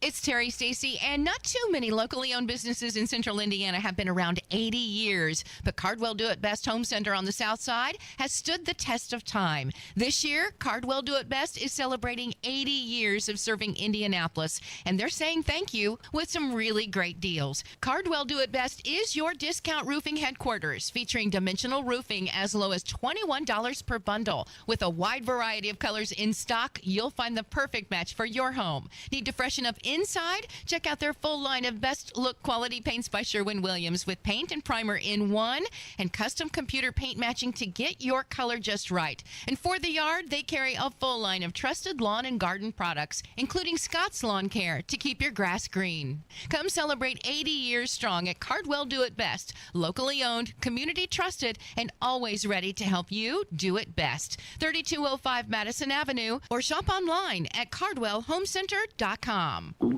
Oh no, stomach issues again? Stomach issues? Who are you? Your pancreas. I could be the real reason for your diarrhea, gas, bloating, stomach pain, or loose oily stools. I thought it was my stomach. People often do, but any of these symptoms could mean having a condition called exocrine pancreatic insufficiency, or EPI. With EPI, the pancreas doesn't release enough enzymes to break down food, but EPI is manageable. Use the symptom checker on identifyepi.com and speak with your doctor. That's identifyepi.com. Sponsored by AbbVie. Your one blood donation can help save the lives of up to 3 people. Give blood through the American Red Cross to help hospital patients. Visit redcrossblood.org today.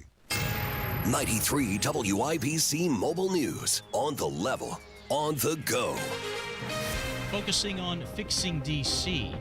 Sunny and 82 on Monument Circle. 89 is the high today. I'm Jarrett Lewis. Here's what's trending at 10:30. The Trump administration is taking aim at crime in Washington, D.C.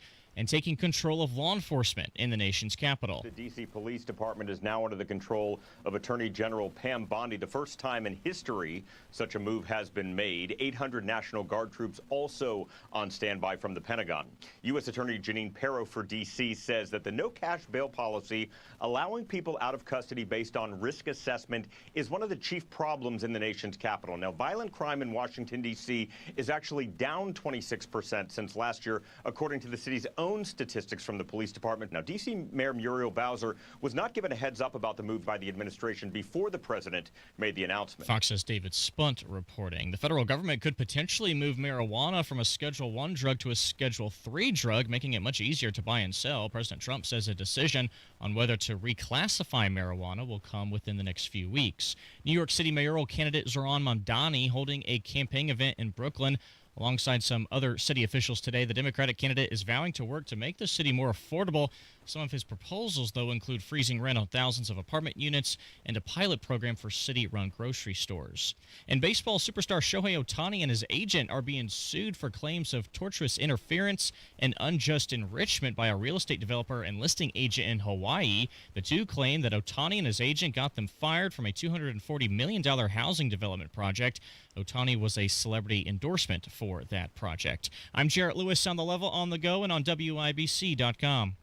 Hi, it's me, Flo, here to tell you that with the Progressive Home and Auto Bundle, you get 24/7 protection, so you're covered no matter where the day takes you. Even bad hair day? Yep. And tree branch fell on my car day? Especially that day. Progressive has you covered 24/7 for your home and auto. How about thought it was chicken, but it was tuna day? Or overnight construction outside my bedroom day? Those days too. Great, because that was each day this week. Been there. Well, at least your home and auto are covered every day with Progressive. Progressive Casualty Insurance Company, affiliates, and other insurers. Not available in all states. There is a new documentary out on Netflix. It's a 3-part series. Conversations with the Killer, the Son of Sam tapes, and it is fascinating. It's Kendall Casey show. I'm Rob. Casey's here. Joining us now on the WIBC hotline, Joe Berlinger. He is the Emmy Award-winning and Oscar-nominated filmmaker who put it together. Joe, hello. Hey, nice to talk to you guys. How you doing? Great. So tell us about this 3-part docuseries, Conversations with the Killer, the Son of Sam tapes. Tell us what it's all about.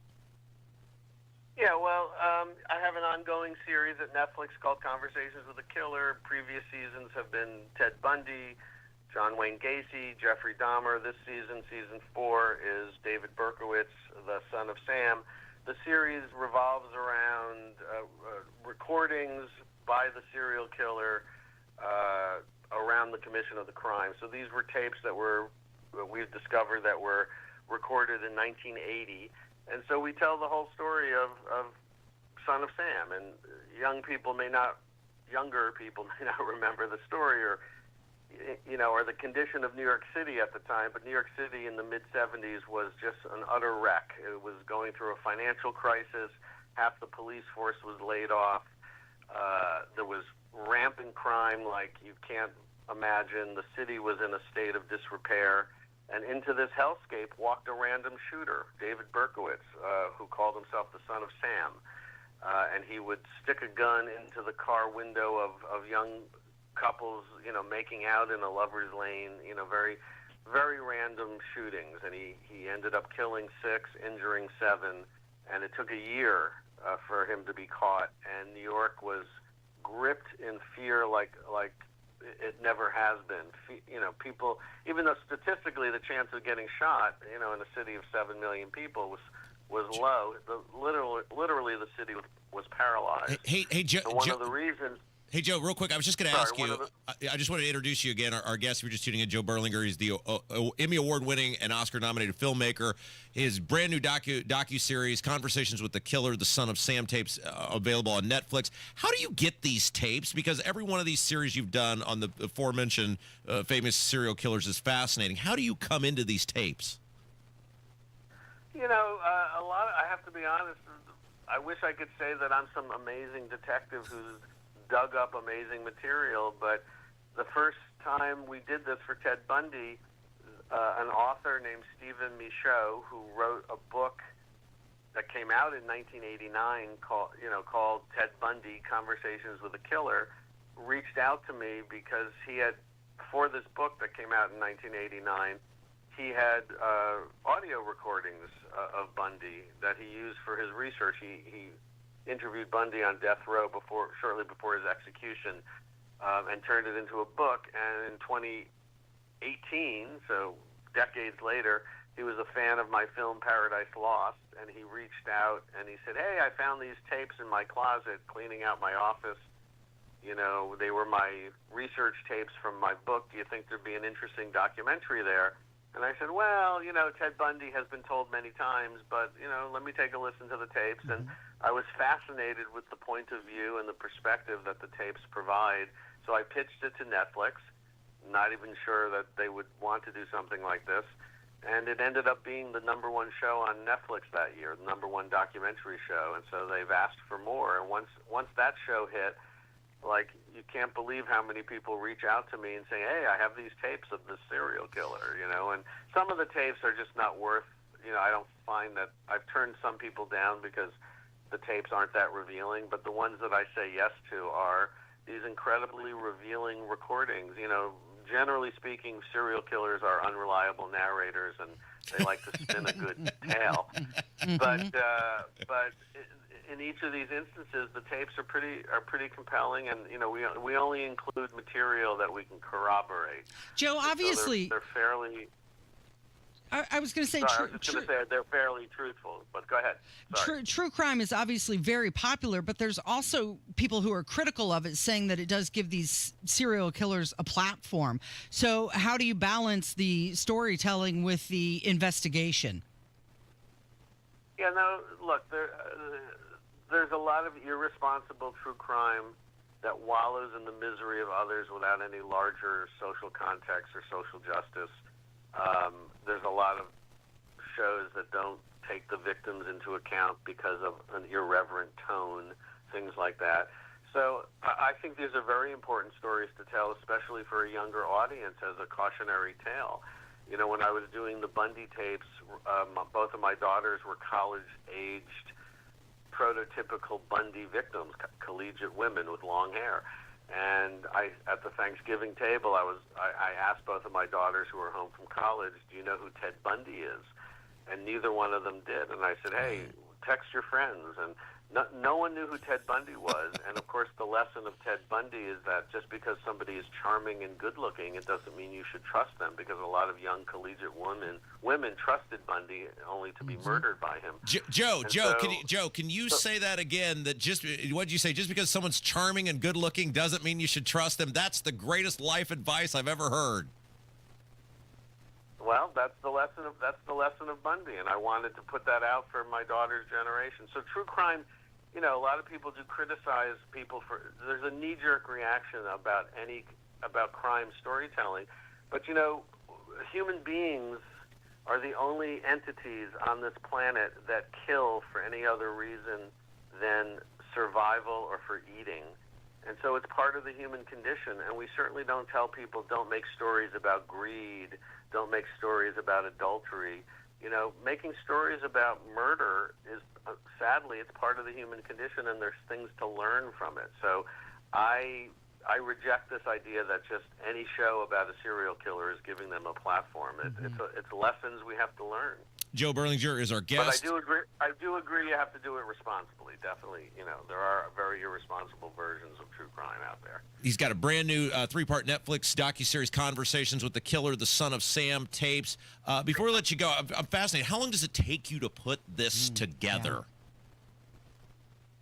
It's about a year process. You know, we research for a couple of months, we film for a couple of months, and then we edit for about 6 months. It takes about a year to put it all together. What's the big reveal? Why should people watch this 3-part docuseries? What's something you think they're going to learn or see that makes it worth the time? Well, I think it's excellent storytelling, of course. So that's fun. That's worth it. But I look at this case as kind of the foundational case to why we are all obsessed with crime. Now, you know, true crime programming has never been more popular, and because David Berkowitz, in an era without social media, in an era before the big 24-hour cable news cycle that just blew up, you know, news, before all of this, Berkowitz had the city gripped in fear because of how he interacted with the media, and the media was only too willing to comply. And so out of this, I think, grew this codependency of media and true crime fans, never being satisfied with enough and wanting more and more. And that's kind of where we are today. I've never seen so much interest in true crime, and I trace it back to this case. All right, Joe, the other three that you mentioned are phenomenal. I'm really excited to see this one. You guys do great work with this. The Conversations with the Killer, the Son of Sam tapes, on Netflix. Thank you for your time and great work that you guys do with these. Appreciate it. You're listening to Kendall and Casey. It's 93 WIBC. Coming up on Tony Katz today, the reaction to President Trump federalizing D.C. is kind of what you expected, but it's the conversation about SCOTUS that should have everybody's attention. That's after the news at noon on 93 WIBC. Hey, guys, it's Rob for Life Church. We love Life Church. We talk about all the time the great impact they've had on my life, on our family's life. And, one of the things that we love about Life Church is how warm, they're welcoming, and they would love the opportunity to meet and welcome you and your family.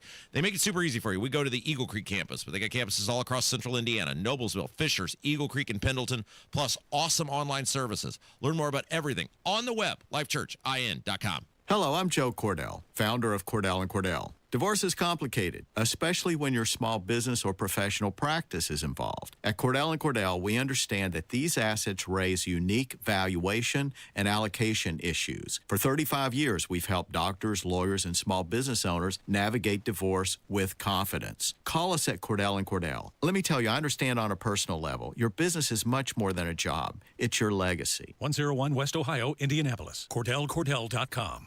It's Terry Stacy, and not too many locally owned businesses in central Indiana have been around 80 years, but Cardwell Do It Best Home Center on the south side has stood the test of time. This year, Cardwell Do It Best is celebrating 80 years of serving Indianapolis, and they're saying thank you with some really great deals. Cardwell Do It Best is your discount roofing headquarters, featuring dimensional roofing as low as $21 per bundle. With a wide variety of colors in stock, you'll find the perfect match for your home. Need to freshen up inside? Check out their full line of best look quality paints by Sherwin-Williams with paint and primer in one and custom computer paint matching to get your color just right. And for the yard, they carry a full line of trusted lawn and garden products, including Scott's Lawn Care to keep your grass green. Come celebrate 80 years strong at Cardwell Do It Best, locally owned, community trusted, and always ready to help you do it best. 3205 Madison Avenue, or shop online at cardwellhomecenter.com.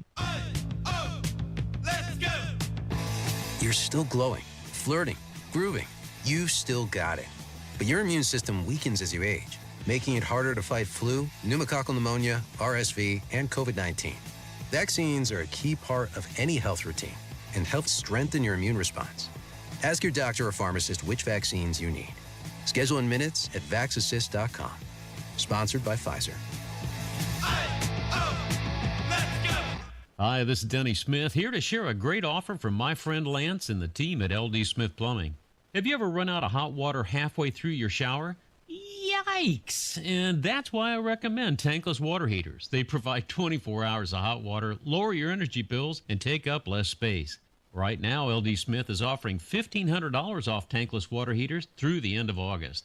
Give Lance a call, 317-927-7186, or schedule online at ldsmithplumbing.com. So if you put your money in the stock market today, you don't know what's going to happen. But I know a way that if you invest $200,000 or more, you get an upfront 20% bonus. So wait, that's $40,000.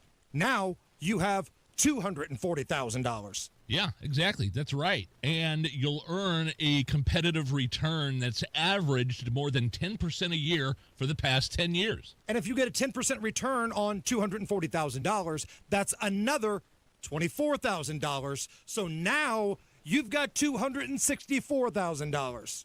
Oh, you're quick. And you'll sleep well knowing your money's backed by one of the largest insurance companies in the world. Why wouldn't you? Learn much more by calling Bill Demery. He's your retirement guy. He's my retirement guy. Bill Demery, 317-648-5120. Call 317-648-5120. That's 317-648-5120.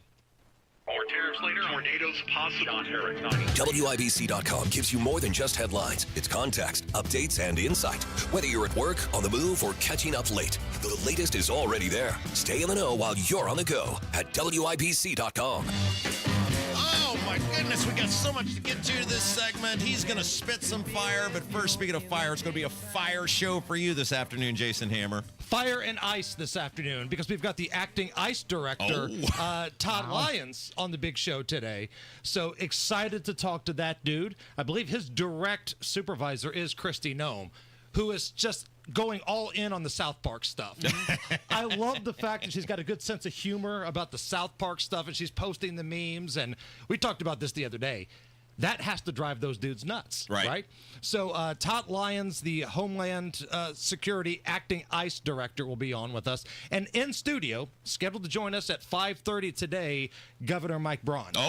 Now, we got a lot of stuff to get to with the Gov, the meeting with J.D. Vance, and the ICE facility. Sure. But... And yes, we're going to talk about the controversy surrounding the Lieutenant Governor's office. Yes, the allegations that AI porn was shared in the Lieutenant Governor's office. Right. Like, I'm wondering if at this point, like, Governor Braun's like, I didn't even want this guy. Like, so we'll get into all that. But I have a message for your listeners. Oh, okay? yes. He's been, the governor's been kind enough to join us in studio every month. So this will be the 8th appearance of Governor Braun. Oh, how exciting. The 7 previous trips into studio, I have asked him about property taxes 7 times. Yes. And your listeners, I can clearly tell they don't listen because during a conversation last time he was here, I had already asked him about property taxes. Yes. I've got Kendall and Casey people going, how come you haven't asked him about property taxes? Sure. Look, you're not going to like the answer. The answer's not going to change. That's right. We got a lot of crap we're going to get to today. We're probably not going to talk property taxes. He screwed you. Just accept it and move on. He screwed you. Like, just go. Well, I think Hammer's point is that he has asked. People are that's just my point. practicing selective hearing. It's not going to change. He screwed you. He lied. Go on. Like, and I appreciate the passion of your listeners. I don't know what you call your listeners. Like, my fans are Hamroids. Nigel's fans are Nigerians. Yeah, that's right. But we're probably not going to talk property taxes today. We will revisit it. The answer's not going to change. You're probably not going to like it. But we got a lot of stuff to get to, especially with what's going on at the Lieutenant Governor's office. Speaking of which, in the Lieutenant Governor's office, I posted this yesterday. There appeared to be some breaking news. I don't know if he meant to do it or not, but the husband of Micah's chief of staff apparently stooged himself off here and said something about there being a grand jury investigation. Let me read you the post, because I haven't heard anybody say anything publicly about a grand jury investigation. And now, who is this again? This is the husband of Micah's chief of staff. So his chief of staff is a female. Yeah, Sherry Ellis is her name, and this is her husband. And he was posting back to me about something. So I will read you this, and you tell me if this could be anything other than a reasonable person be led to believe he must be aware of some sort of grand jury investigation, because I haven't heard anybody mention that publicly. Ask yourself. Ask yourself. I love how you turn into Vince McMahon when you start reading these things. I can't believe this guy posted this on the internet, but Stu is the gift that keeps on giving. So they are so worried about Micah's investigation, because what we have said is Micah claims some investigation was done on this in one day on a weekend, but he won't give anybody any details about it. Now, he went on the Fort Wayne radio yesterday and basically admitted, we did that all ourselves. Now, but hold on, full stop right there. Before we get into what the husband did, which is always laughable, the spouse. Nige is a much nicer person than I am. I think we'll all agree. Yeah, that's right. Nige has a heart. Some people say I don't, and that's fine. Nige put an olive branch out to Micah this past Thursday or Friday, and said, look, there's a lot of allegations out there. How would you like to come on our show and clear the air? We'll ask questions. You give answers. We'll let our audience decide. Micah passed and gave us some sort of statement to read, which, all right, whatever. So we thought, okay, maybe he's just not doing media. Right. But you're telling me he went on Fort Wayne? Oh, yeah. Those butt sniffers up at Whoa Whoa? Oh, yeah. Well, that's what Micah does. Micah runs to people who will smooch his butt cheeks and won't challenge him, and he knows now WIBC is hip to what's going on. Now, and listen, you guys have been way tougher on Micah than anybody has, right? Our show, we try to be a little bit more entertaining, but we also have opinions. We have pushed back on Micah. We have pushed back on Governor Braun. But it's not like it's a lunatic you in our studio, right? I think that's fair, right? Yes. And to kind of give Nige the middle finger like that after he offered time on the most listened to news talk show in the Midwest, the number 1 rated drive time show in the state, a show that has been in the last 3 years named number 1, 3, and 2 in America. And he's going to go on with the butt sniffers at WoWo? Because they won't challenge him. This story doesn't make any sense. He claims he has done this one-day weekend investigation, which not only are these guys, by the way, his workers, they're some of his closest supporters and friends, and for 11 days now, he claims he's done this investigation. He didn't say there could be more. He definitively said it cleared them. They didn't do this, and he won't show it to anyone.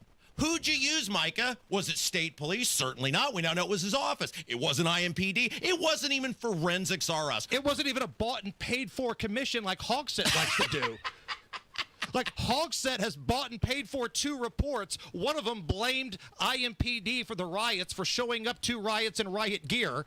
And the other one was the one that said he did nothing at all wrong during the sexual harassment scandal. As a matter of fact, those chicks were asking for it. Paraphrasing, of course. So he apparently did some magical one-day investigation on a weekend that cleared his guys, but he won't show anybody the details. He won't tell anybody about what he got. He's, by the way, in addition to being a horrible, crappy boss, he's a horrible, crappy friend for letting his peeps twist in the wind like this. But that's the Micah MO. Anyway, back to the chief of staff's husband. Let's talk about the husband here. Okay, so and then this is what we want. We want the details on the investigation. If he can prove the guys didn't do it, put it out there. Right. I am an innocent until proven guilty guy. Absolutely. Because I'm old enough to remember what happened to the Duke lacrosse kids, the Trevor Bauer story. I am not a believe all women, all allegations are true guy. I'm not. But I'm also not trust this internal investigation guy either. Right. If you've got, if there's no there, then show us what you got. Ask yourself. So they're so worried about Micah's investigation. What about the Marion County prosecutor investigation? Okay, fine. We know they're investigating. Craig Haggard said that. Here's where it gets really interesting. This is the one time the Marion County prosecutor is going to get tough because it's a Republican on the other side. But go ahead. What about the grand jury investigation? I'm sorry, what? What about the grand jury investigation? What about what grand jury investigation? What grand jury investigation? Who said there was a grand jury investigation? He just did. It appears this guy, the chief of staff, Micah's chief of staff, her husband, has just made some very breaking news there about some sort of grand jury investigation, which is a way different thing than some person at the Marion County prosecutor's office just looking into things. Look, I don't know his chief of staff. I don't. But I would imagine she probably just wants her husband to shut up at this point. Like, is there anything worse than when you as an individual are involved in something and the spouse wants to jump in and just makes it worse? Like, I remember Matt Stafford. He's an NFL quarterback, plays for the Rams. Yeah. His wife, Kelly, she's very conservative, very cute. I like Kelly Stafford, but she gets a little mouthy on social media. And this was during the whole era of kneeling for the anthem and the riots. She was saying a lot of stuff on social media that was making it tough on her husband in the locker room, who was surrounded by people who feel the opposite way. So I remember Matt Stafford having to tell his wife, "You're making it hard for me. Knock it off." Paraphrasing, of course. Oh, but wait, there's more. Oh, no. This guy went down some big rabbit hole yesterday and appears to want people to think that somehow WIBC might be being controlled by George Soros. Right. All of the things that I've said about Ryan Mears. Do you really think if this were a Soros bought and paid for operation, I'd still be here today? So here's what they found, and this is hilarious. So George Soros bought part of, or is part owner, or a company, is how they usually do this, that owns a company called Odyssey now, which is a major radio station owner. WIBC is owned by Urban One.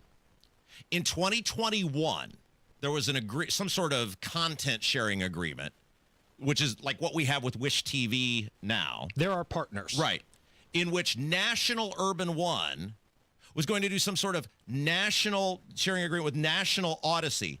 The key is 2021 is the date in which WIBC was not even owned by Urban One, and Odyssey was not owned by George Soros. But yet, this is their big reveal and smoking gun, and this is why we're going after Micah. Not because we think it stinks, not because the stories don't add up, not because, just like when he was hanging out with the high-profile convicted felon at the NBA Finals basketball game, he can't tell a coherent, consistent story. We're not digging because we have serious questions. We're digging because potentially George Soros is behind us. But wait, Rob, apparently the husband is Matlock. The husband's Perry Mason, and he's put all of the clues together, and we're bought and paid for by Soros. I love this. So it's a bit like he writes a Dickens novel about this. This is the same guy who apparently stooged out, I guess, there must be some sort of grand jury investigation going on involving Micah's office.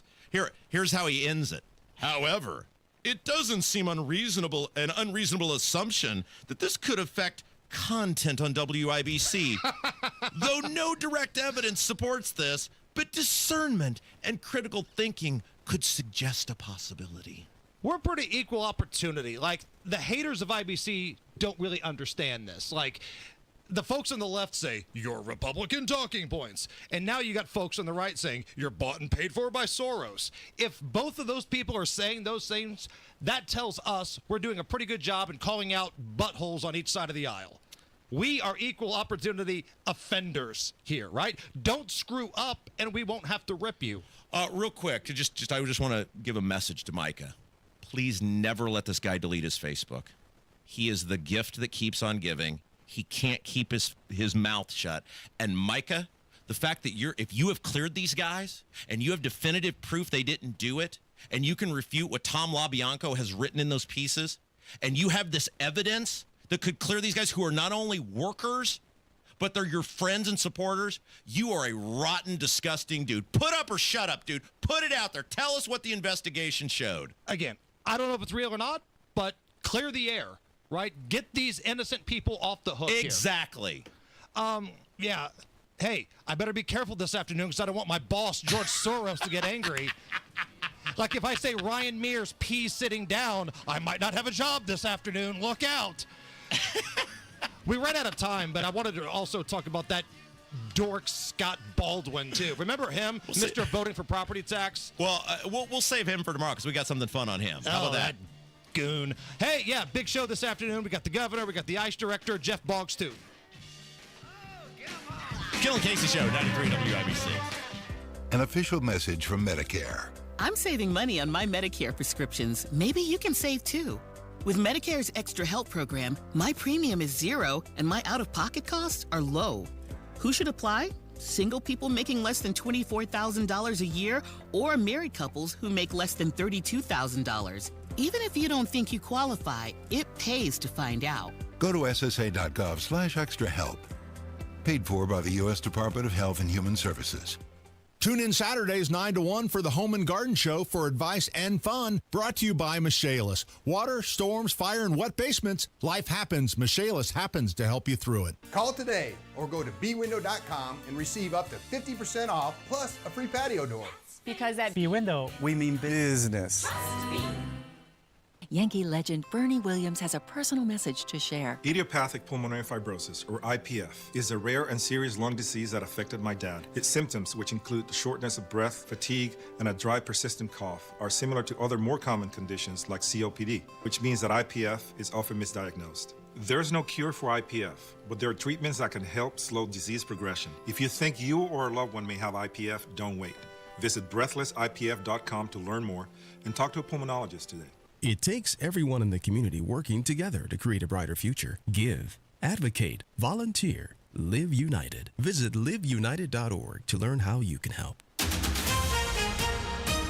In 2 minutes from the Technology Recyclers Studios, what one Indy Council member is raising alarms about from Mayor Hogshead's budget proposal, the new curfew hours that are now in place for teenagers in Indianapolis, the ruling the Indiana Court of Appeals made recently on a divisive issue, And the Fever are back in action tonight, trying to start another win streak. You're listening to 93 WIBC, WIBC HD1 Indianapolis. It's 11 o'clock. Tamer than expected inflation. I'm Dave Anthony, Fox News. The annual rate stayed the same in July instead of the predicted rise in the Consumer Price Index, holding at 2.7%, though the core rate, excluding volatile food and energy costs, did go up. The monthly increase in the CPI was just 0.2%, prompting Stephen Myron, chair of the White House Council of Economic Advisors, to tell Fox tariffs aren't costing us more. Doom and gloom, there's going to be inflation, a recession, the world's going to end. All that stuff was said in 2018, 2019. There was no evidence of it then. There's no evidence thus far now. Today's report comes from the Bureau of Labor Statistics, the same place that issued the July jobs report with a big revision lower in hiring that upset President Trump so much he fired the commissioner. Well, Myron also talked about that. So there's been declining quality of the economic data, declining reliability of the economic data, and larger revisions. Now, that's something that can and should be fixed. And I'm very, very happy that the president is taking a proactive approach. Well, the president has nominated a conservative economist, E.J. Antoni, to lead BLS. A short time ago, President Trump again called for another interest rate cut and again called the Federal Reserve chairman a loser. Adding in a Truth Social post, he's considering allowing a major lawsuit against Jerome Powell for doing a horrible, grossly incompetent job, he wrote, managing construction of Fed buildings. It is day 2 of an anti-Trump tour of New York City for Zohran Mamdani, the progressive Democratic nominee for mayor. A man who ran on cheaper groceries that is now cutting SNAP, who spoke about cost of living crisis, is now going to throw millions of New Yorkers off of their health care. Mamdani says he'd be Trump's worst nightmare. The president calls him a communist lunatic. The Trump administration taking on another university, this time George Washington. A Justice Department statement just out alleges violations of civil rights for Jewish students with deliberate indifference to anti-Semitism on campus. America's listening to Fox News. 93 WIBC Mobile News. On the level, on the go. What else is included in the mayor's budget proposal? Partly cloudy skies, 84 in the Circle City, a high of 89 today.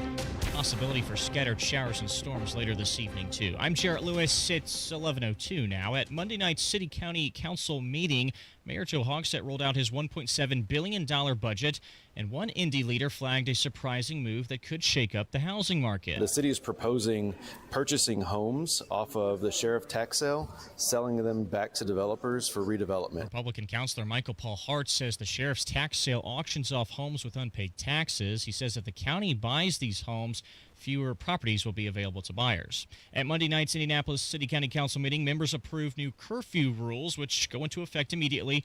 Children 14 and under can't be out after 9 p.m. For those 15 and 16 years old, they have curfew hours of 9 p.m. on weekdays and 11 p.m. on the weekends. This comes following the recent gun violence in downtown Indy involving teenagers. We're talking about something that happened on July the 5th, right? And we are right now, I think maybe 5.5, 6 weeks, later. We don't want to rush into something that deals with public safety or that deals with our children. That's Council President Vop Osley referencing the July 4th weekend mass shooting that killed 2 teenagers. There's also a proposal that would penalize parents of kids who don't follow curfew. The first offense brings a written notice, followed by a $500 fine for a second offense and a $1,500 fine for subsequent offenses. Here's what the Indiana Court of Appeals ruled on recently. Johnette Cruz reports. In a legal setback for abortion right advocates on Monday, the Indiana Court of Appeals sided with the state in upholding its near-total abortion ban. The ruling denies providers, including Planned Parenthood, the ability to perform abortions at their clinics, even in cases where the procedure is permitted. Abortion providers had argued that the hospital-only requirement limits access for women in need of care, but the court ruled against their appeal. Johnette Cruz, 93 WIBC Mobile News. Colts rookie tight end Tyler Warren talking to the media Monday about his adjustment to the pros after having a successful run at Penn State. Do have a little more kind of time where I'm not going to classes, don't have homework to do, so just finding good stuff to do in that time and using it to be valuable, I think, has been important for me. The Colts' next preseason game is this Saturday against the Packers at Lucas Oil Stadium. And the Indiana Fever are on the court tonight, taking on the Dallas Wings. The team adding veteran guard Odyssey Sims after losing Sidney Colson and Ari McDonald for the season to injury. Tonight's game tips off at 7:30 Eastern. I'm Jarrett Lewis on the level, on the go, and on WIBC.com. So if you put your money in the stock market today, you don't know what's going to happen. But I know a way that if you invest $200,000 or more, you get an upfront 20% bonus. So wait, that's $40,000. Now you have $240,000. Yeah, exactly. That's right. And you'll earn a competitive return that's averaged more than 10% a year for the past 10 years. And if you get a 10% return on $240,000, that's another $24,000. So now you've got $264,000. Oh, you're quick. And you'll sleep well knowing your money's backed by one of the largest insurance companies in the world. Why wouldn't you? Learn much more by calling Bill Demery. He's your retirement guy. He's my retirement guy. Bill Demery, 317-648-5120. Call 317-648-5120. That's 317-648-5120. You're listening to Rob Kendall. When we talk about sending money somewhere, we're talking about printing the money because we have no money. And Casey Daniels. My government would never lie to me, would they? On 93 WYBC. Casey, there is a new documentary out on Hulu about the Delphi murders. Yes. I know you have watched it. 3-part docuseries. That's right. By the way, it's Kendall Casey Show. I'm Rob Casey's here. I have now watched it. You did? I did, in part because we have a fabulous guest with us who knows that case very well. He is all over that documentary.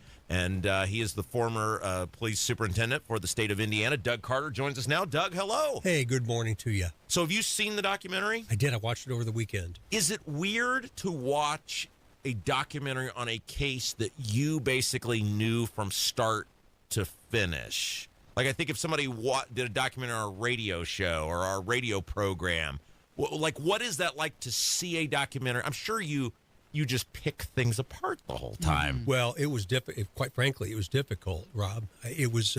It took me back in time, almost 9 years ago. Yeah. At least in February, that's what it'll be. Do you remember all the stuff well, or were things jogging your memory? Oh, absolutely jogging my memory. There was so much to it. There was just so much from the very beginning. It literally captivated the planet. I mean, there were inquiries from all over the world. So it was quite an experience.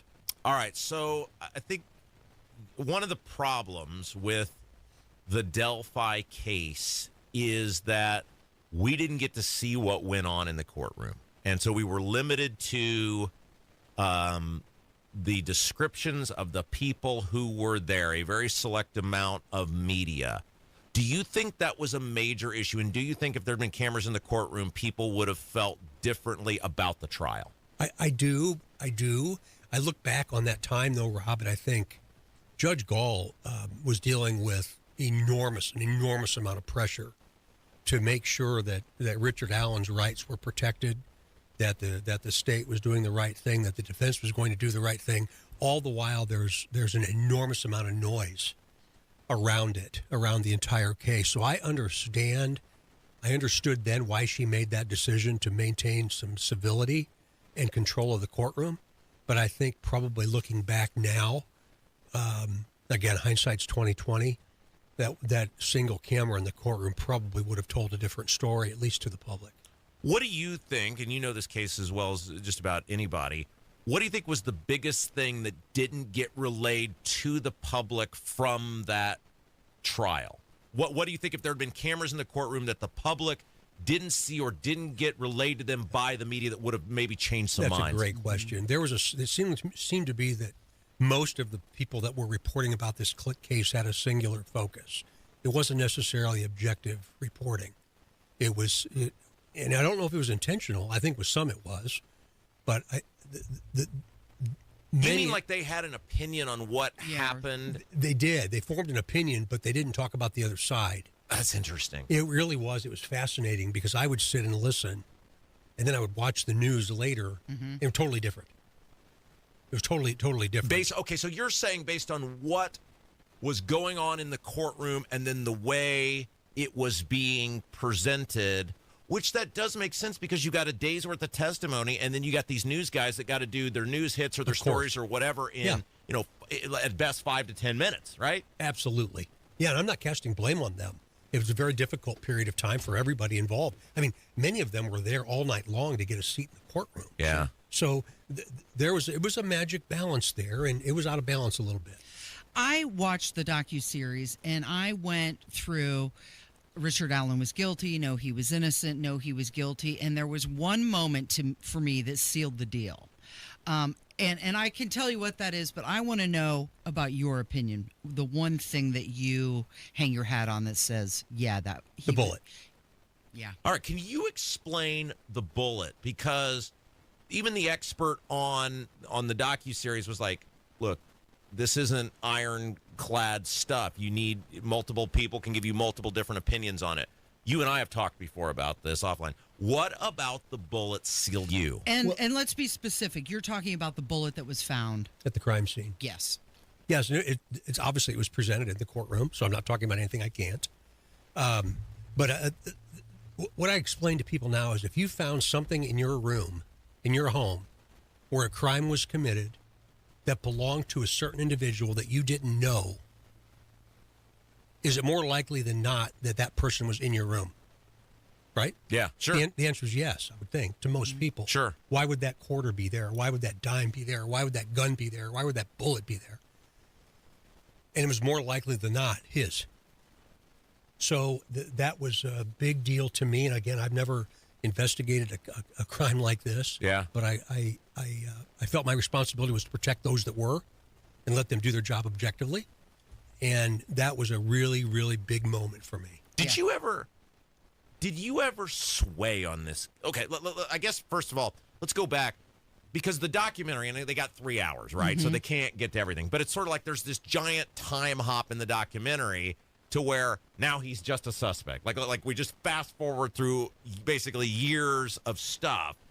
Was he always a suspect? Was he always somebody that was being looked at? What put him back on a radar? I think people still are confused about that. Well, I think the documentary by Hulu did a really nice job of explaining how all that happened. Because as you know, there was contact with Richard Allen early on. Mm-hmm. Right. And as simplistic as this is, it was missed. It was just simply missed. Put in a file and Yes. put in a drawer and, And tucked away. Because they actually filed. touch on that. They did. And they And say I thought on they did their a good side, job. their side being Richard Allen said, like, well, this guy was here the whole time. And, you know, so what you're basically saying is, yeah, that was just a mistake. It was. That's the logical explanation. It was. There's no other. I'm not going to spin that into something that it's not. Yeah. That's just the reality. And I know we took a lot of heat over this from you, Rob. Yeah. A whole bunch of you. people now that we talk, they're like, does he know all the things Does he know what you said? Yeah, sounds You know like what? he does. And that's one. That's one of the reasons that I felt like I had to be as involved as I was. Yeah.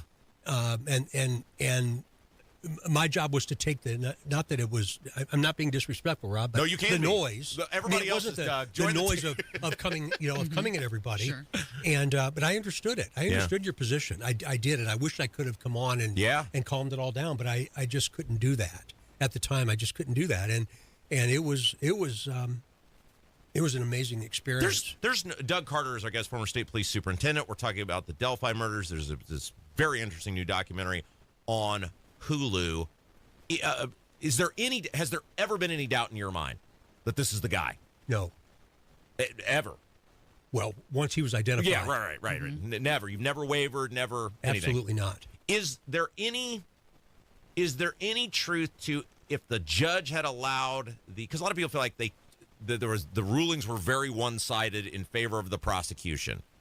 If they'd have allowed the defense to present the Odinism stuff, do you think the jury's mind would have been changed or would have changed more people in the public? Should the judge have said, look, this is such a big case, let's just err on the side of caution, let you have everything at your disposal? Well, what Judge Gall did and what I would do really aren't comparable because I didn't sit in her seat. I think she did what she thought was right at the time. I think if that whole Odinism issue was presented, the outcome would have been the same. You don't think it would have swayed the jury at all? I don't. You said you watched the docuseries. What was your impression of it? Because for many people, it was the first time hearing from Richard Allen's wife. Mm-hmm. Again, I thought they did a really nice job. I thought it was fair and balanced. I thought they presented both sides. I found it very interesting that Andrew Baldwin indicated after his first meeting with Richard Allen that he was innocent. Remember, he said that after the very first meeting when he went outside. And again, I don't hate him for that. I mean, I think he tried to do what he tried to do, and he tried to do it with as much vigor and passion and empathy as he could. But we couldn't jump to those conclusions like that, and we dang sure didn't jump to those conclusions. So the defense was able to get information out there in the public that we were not able to respond to. And again, I'm not complaining about that. I guess I kind of am. Because the 136-page document that was released early on was full of mischaracterizations about the process and about impressions and what's factual and what's not. And we couldn't respond to that. Yeah, they go into that a little bit in the documentary, they do. right? They do, and there's a gag order at the time. Westerfeld, or whatever his name was, Yes. He's all over that thing. He's like, well, I don't get that back now, right? Like, my name is forever linked into this thing. Right. Everybody that is mentioned was investigated. Was there terabytes of information? I think they talked about millions of pages of documents in the documentary. Yeah. Was there anything missing from the documentary? Oh, I think the documentary could have been 8 hours long. Yeah. Or maybe 10 hours long. But again, they found a real magic balance there. And I hope people watch it. I do. I listened to Casey. I listened to you that day, last week. So I kind of had an idea of what your thought was about the bullet. Yeah, it was exactly what you said. That's what it was. solidified it. So for me. wait, are you breaking news? You're in? You're in on the jury got it right? Yeah, I said that the day Well, we you said you talked still about had to it. finish watching the thing. Oh, yeah, Here's the deal. Let's talk about it. It was the bullet, just like Doug Carter said. yeah. That's what solidified it for me. Let's talk about that. Guy Relford, who's here all the time. Yes. And I remember Guy Relford. You might have heard me say this before, but it's really, really, really important. No one really understands the jury like the jury. Yeah. I sat in the jury box the day after the day of the guilty verdict. Yeah. They're the ones that see the courtroom. They see the state. They see the defense. They watch Richard Allen for 17 days. A totally different perspective than everybody else. Right. Right? We all have kind of, even me, I had a singular focus. Right. And all your listeners had that exact same focus. So our system of justice says that this will be tried by a jury of your peers. Yeah. That happened. So either you agree with our system of justice or you don't, as imperfect as it is. Okay, let's take a break. Doug Carter is our guest, former superintendent of the Indiana State Police. We're talking about all things Delphi, this new documentary, 3-part documentary out on Hulu. We're getting Doug's perspective on the Delphi murder investigation and trial. It's Kendall Casey Show, 93 WIBC. From red carpets to red states, actor Nick Searcy has seen it all. He starred in the FX TV show Justified and movies like The Fugitive and Castaway. But what he saw in Hollywood and Washington, D.C. changed everything. He'll join Tony Katz for one night of unfiltered stories, sharp insight, and a little bourbon on the side. From Hollywood to the heartland. Saturday, August 23rd at West Fork Whiskey Company. Brought to you by Premier Arms and Boer Remodeling. Tickets on sale now at WIPC.com. Are you worried about your taxes? Okay, so I'm talking to those of you out there that have not filed in a few years with the IRS or state. It's time to get worried, and here's why. The IRS is getting back from their own COVID lockdown, and they're hiring more enforcers, and they're going to come after people that owe taxes. So if you're a 1099 worker, and maybe you just plain forgot to file your taxes, you need to call the professionals right now at the Tax Helpline. They are experts at knowing the tax regulations, and their goal is to help you pay as little as possible. Call right now and get a 100% free tax evaluation. Remember, before the IRS knocks on your door, knock on our door. If you owe $10,000 or more in back taxes, make this free call right now. Call Texas 321 now at 800-808-9443. 800-808-9443. That's 800-808-9443. Call today or go to bwindow.com and receive up to 50% off plus a free patio door. Because at B-Window, we mean business.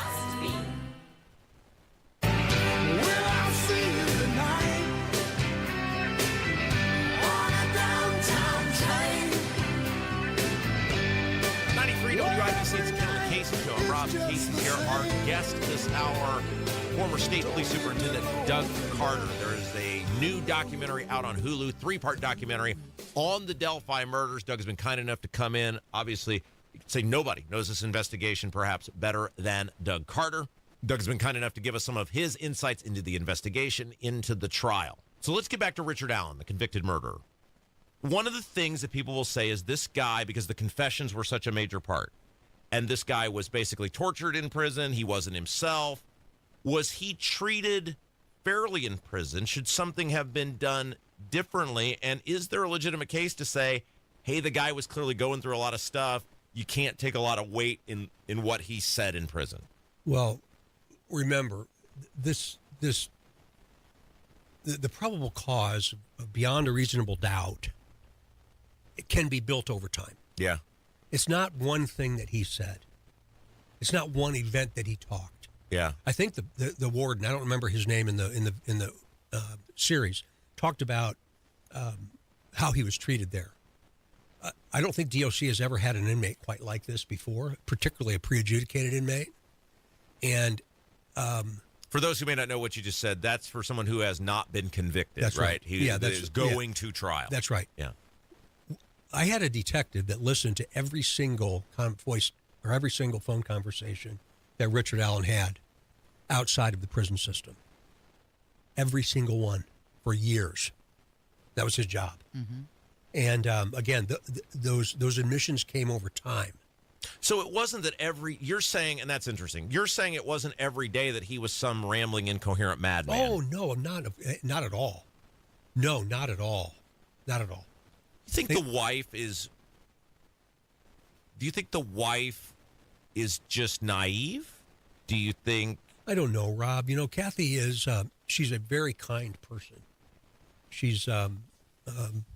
she has never caused any problem for anybody. Yeah. And there's some empathy for her. I have empathy for her. Because remember, I said in 2019, the killer could be in this room. Mm-hmm. Yeah. When you said that, you didn't know it was him, though, right? Oh, gosh, no. Because people thought that is very, and that's of course one of the most famous parts of this whole investigation is your press conference that day. Yeah, you didn't know it was him at that point. Rob, I walked across that bridge a couple times. There is no way it was anybody that hadn't been there before. Yeah.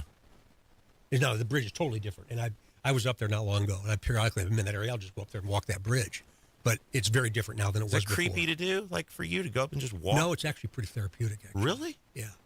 Tell me about that. I'm not trying to be like a psychiatrist here, but tell me about that. Like, people will find that fascinating. Yeah.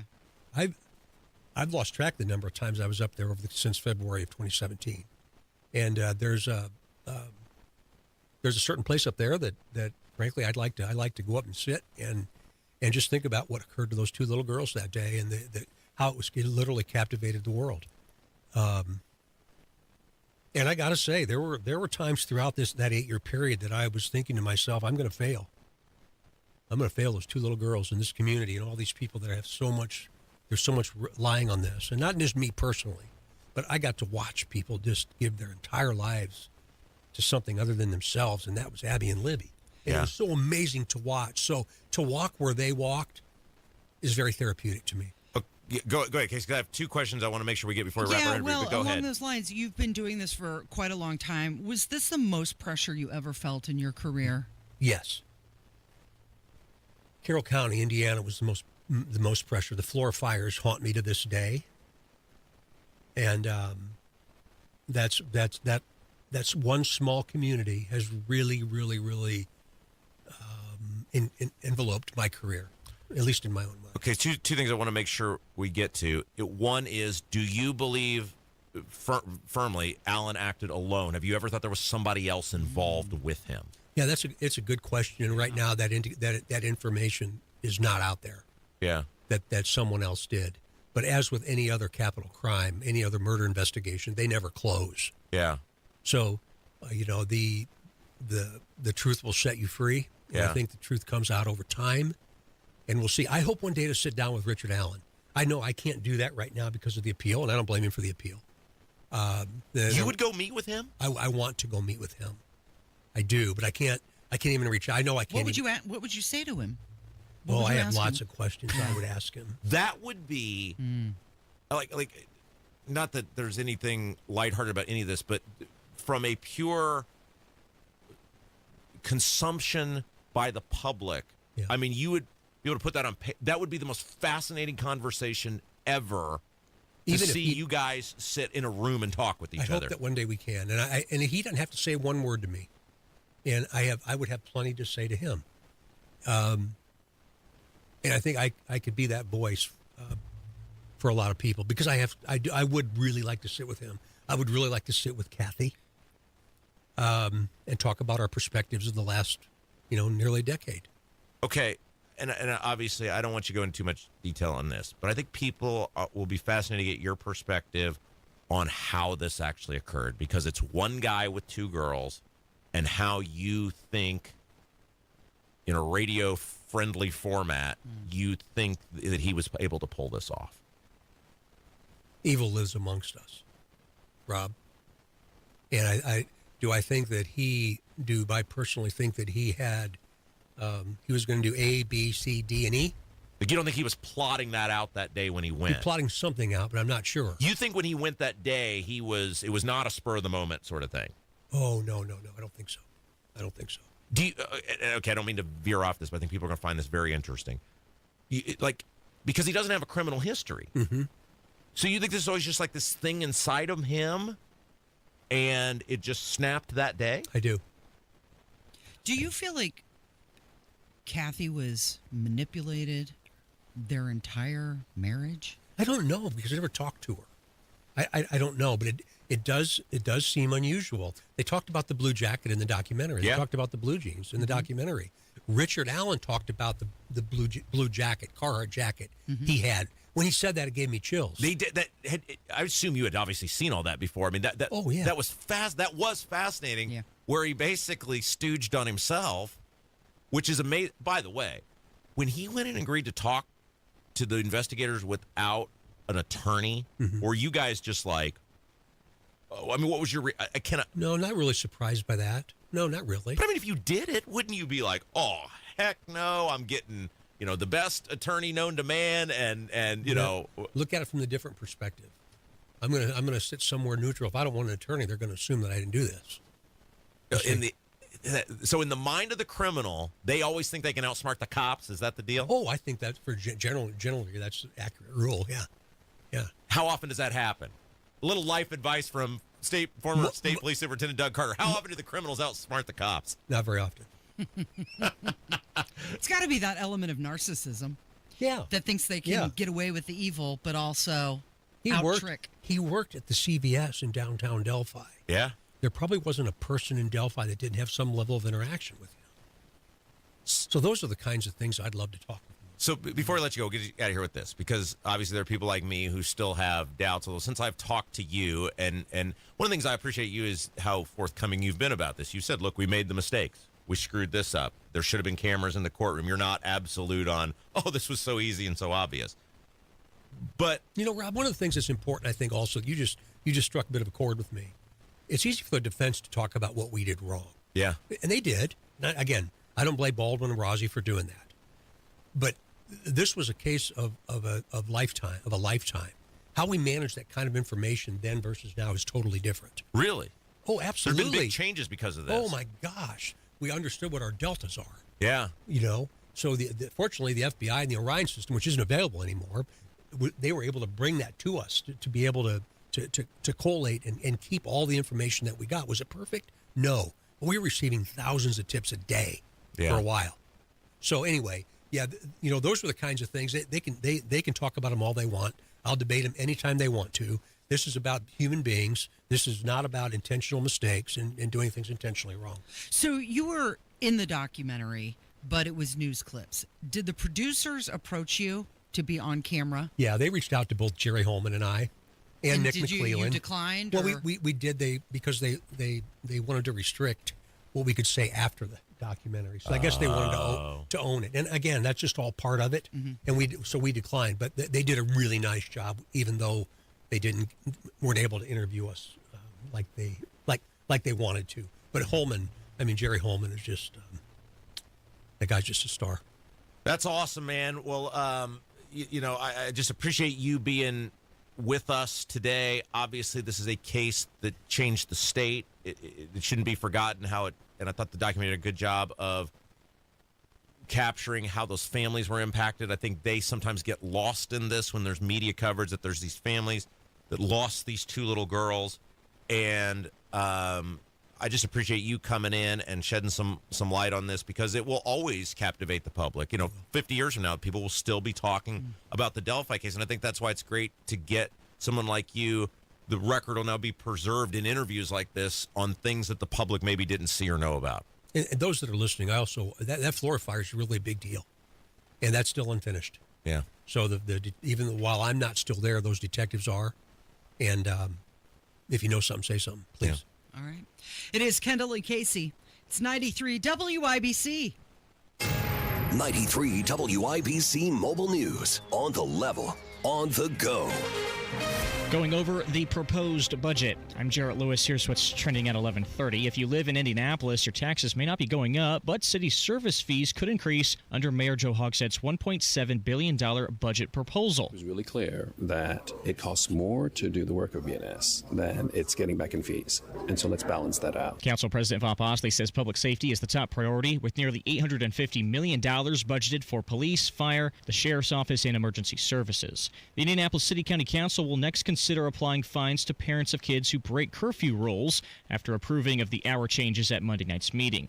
A man is dead from a self-inflicted gunshot wound on the southeast side of Indianapolis. IMPD also says 2 men are in stable condition after being shot on Indy's east side overnight. And the Indiana Fever take on the Dallas Wings tonight at Gainbridge Fieldhouse. Tip-off set for 7:30 Eastern. I'm Jarrett Lewis on the level, on the go, and on WIBC.com.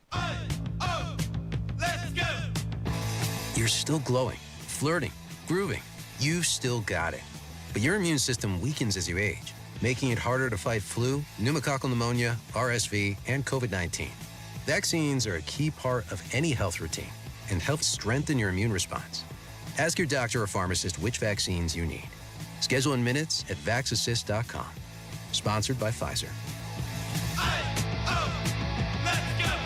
Hey, it's Matt Baer for Conklin Exteriors. Don't wait to beautify your home for summer for a fresh new look and increased home value. New siding by Conklin Exteriors is the answer. From James Hardy fiber cement siding to a big array of vinyl siding colors and styles, the experienced pros at Conklin have all the choices. Plus, a lifetime workmanship warranty and over 10,000 satisfied customers. For your free estimate, call Conklin Exteriors at 317-ROOFING or visit ConklinExteriors.com. Tell them I sent you. Two of the best summertime traditions are back. The Indiana State Fair and the Indiana Farmers Dairy Bar since 1941. This year featuring the key lime pie milkshake and the smoked Gouda Q grilled cheese with Gouda cheddar barbecue sauce on Texas toast. The Indiana Farmers Dairy Bar since 1941. Open 9 to 9 at the Indiana State Fair, across from the Coliseum. Brought to you by American Dairy Association Indiana, your Hoosier Dairy Farm families. Find out more at winnersdrinkmilk.com. Luxury awaits you at Tom Roush Lincoln and Fishers. Come see the full line of breathtaking Lincoln vehicles at Indiana's premier Lincoln dealership. From the moment you arrive at Tom Roush Lincoln, you'll know you've arrived. Shop over 200 new Lincolns in our state-of-the-art family-owned and operated dealership with no pressure. Just the award-winning service and respect you deserve, plus complimentary pickup and delivery for service. Luxury awaits you at Tom Roush Lincoln and Fishers. Let's go! You're still glowing, flirting, grooving. You still got it. But your immune system weakens as you age, making it harder to fight flu, pneumococcal pneumonia, RSV, and COVID-19. Vaccines are a key part of any health routine and help strengthen your immune response. Ask your doctor or pharmacist which vaccines you need. Schedule in minutes at vaxassist.com. Sponsored by Pfizer. Make this your year. Looking for a new career in the high-demand fields of IT and cybersecurity? Attend classes live, online, or on campus. Go to mycomputercareer.edu and take the free career evaluation today. Financial aid is available to those who qualify. Reach your fitness goals in 2025 with a 20-minute once-a-week program at Exercise Inc. 5 locations now in Fishers. Visit exerciseinc.com. Can we talk about what a complete wussy Braun is for a minute? Is he noodling? I want to use another word, but I don't think I'm allowed to say it. Okay. Hey, but before we do that real quick, thanks to Doug Carter for coming in. That was fascinating. If you missed the first part of the hour, Doug Carter, former state police superintendent, came on with us, talked about all things Delphi. And there's, of course, this new Hulu documentary out, and he's not interviewed in it. And I thought it was interesting. He said he wasn't avoiding anybody. He didn't want to be essentially bound with silence. Correct. Because I guess there's rules, if he regulations. participate in it, then he can't talk about Right, it. and he couldn't come on with people like us, and so that made a lot of sense. Yeah. But there was no question off limits. And look, that's what you should expect from your public servants. There'll be some people that'll be mad about what he said. Absolutely. I'm still not convinced the guy did it. I still, as a juror, would have doubt. He filled in some holes for me. A major issue for me is a lack of motive in criminal history. But again, and I think he admitted this, the judge, now he didn't say it like this, but the judge made a colossal mistake not letting the public watch the case. Right, not putting a camera in there. I thought it was really interesting when you asked him about motive, and he answered saying, evil. And it wasn't like, it was my impression he was saying that something was going to happen that day, but he wasn't planning on that specifically. Yeah, and something was bad was going to take place. Look, I know you don't have to prove motive, to be convicted. And again, those jurors saw a whole bunch of stuff we didn't see. The judge made a monumental mistake. I think the judge made two mistakes. The first mistake was not allowing the public to view the proceedings, and the second was all of those rulings against Richard Allen. I think they should have let him put whatever defense out there that he wanted, and then you take away, because those are the two things you hear, right? Like the lack of transparency or the perceived lack of transparency, and all the rulings that went against Richard Allen. Obviously, like I said, I'm no legal expert, but I think that. And there'll be people. My point on this is that people will not like what he said, and that's okay. But he came on and he answered questions. Yep. At no point was he like, I won't talk about this or I won't talk about that. He answered the questions. We could have done, and he said this when we got done with the interview. He said we could have gone for hours. Yeah. And maybe at some point we'll have him come back. But I've talked to him about this multiple times now, obviously on air, and then we've chatted a little bit off air about it. But I don't think there's any doubt in his mind he thinks that Allen did. They got the right guy. Yeah, and reasonable people will disagree on that, and I'm still not sure where, because he asked me when we got done. He said, what would your hang up be? And I just think the biggest one for me is a lack of motive in criminal history. I would have a very hard time believing that a guy in his 50s just woke up one day and was like, I'm going to go kill two little girls. Today's the day. I don't know. But anyway, okay, let's talk about, so thanks to Doug Carter. It was a great interview. Touched on a wide variety of stuff. Go back and listen to it after we get done with the program today if you missed it. Okay, Braun is ridiculous. Right? I mean, you've seen the quote now. Well, I don't know which one it is, because is he non-committal or is he seriously considering? So Indiana Capital Chronicle has an article about the governor of the state of Indiana, Mike Braun. Now, he's going to be on with Hammer Nigel this afternoon. So I'm sure they'll talk about it. And they're going to get into the AI porn allegations and all that stuff. I think this afternoon is their intention. But so we had Mitch Gore on, Democrat representative, earlier today talking about this. And look, of course they don't want it because it's going to go against them. But, and like people are like, I can't believe you'd have a Democrat. Why not? Why wouldn't we have Democrats on? They are leaders. They have votes. They have, ability to sway colleagues. They're going to vote on this thing if it happens the same as everybody else is. Sure. I always tell people, just because someone can be right, but you can also be skeptical of what they would do in that position at the same time. And I think that's sort of like with the Mitch Gore.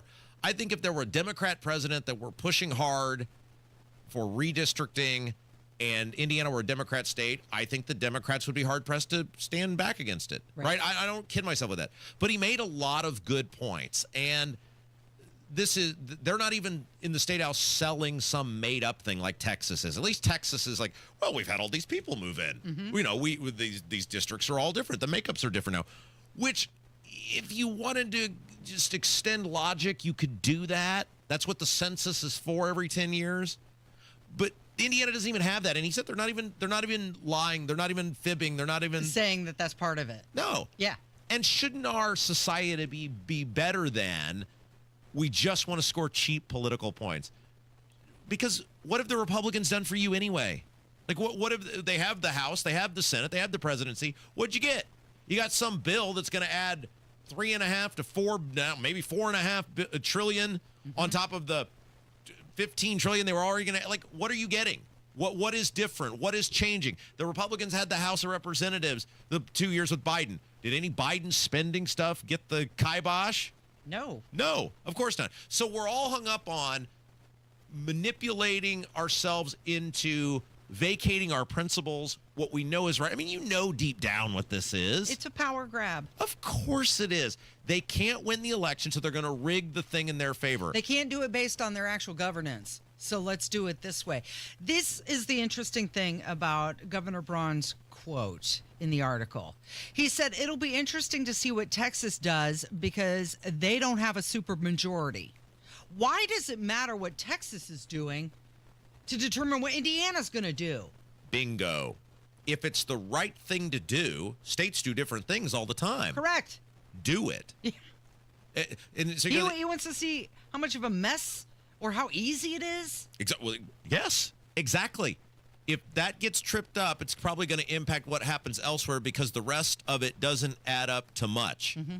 So you're admitting this is just a power play to give yourself more power in Congress. It's not about right. It's not about making the districts more fair. It's not making voting better. It's not about any of that. He's freely admitting now, without saying the exact words, this is all just about. We've pulled the mask back. At least they're not even lying to us anymore. Oh, improvement? At least they're not even lying. And we as people have to be better than this. We as a society, you as an individual listening to us right now, you have to put your foot down and say, the parties don't matter anyway. They all screw us. They don't fight for us. They don't do things for us. What are you cheerleading for? What are you so excited? Let's say the Republicans get 3 more seats in the House. Let's say they win 3 collectively out of this, and it's the status quo. Are you fired up about that? Do you think we should be spending all of this time and political capital?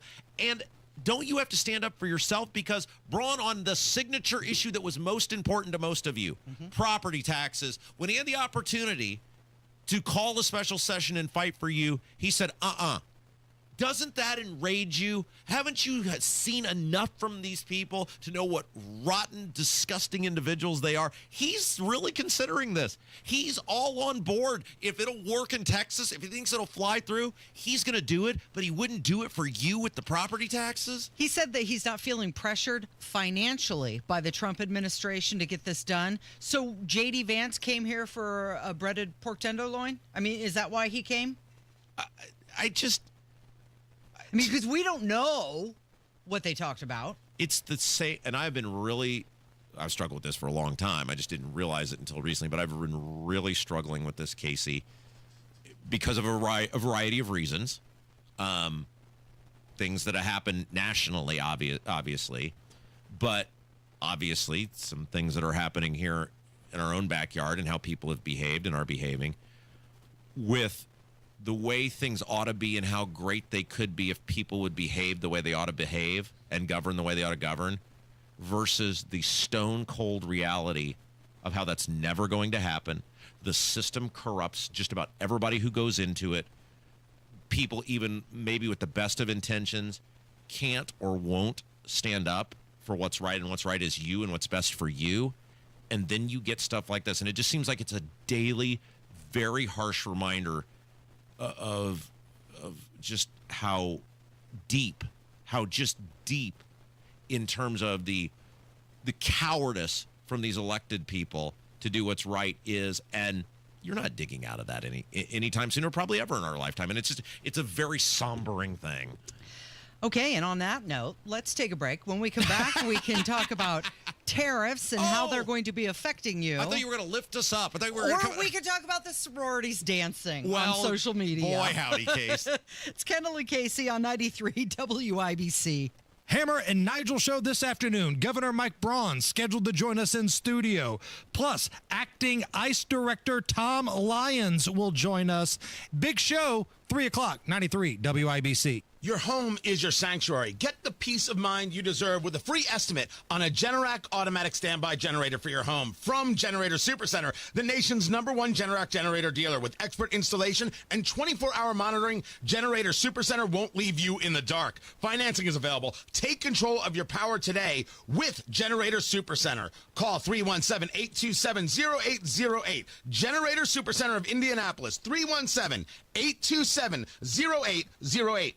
Garage door problems? Call today for service today. Garage Doors of Indianapolis services all makes of garage doors 24 hours a day, 7 days a week. Call today for service today. 875-4577. Call today for service today. Get it fixed right now. Call Garage Doors of Indianapolis at 875-4577 or visit doorstoday.com. In the morning, call 875-4577. Service today. Today.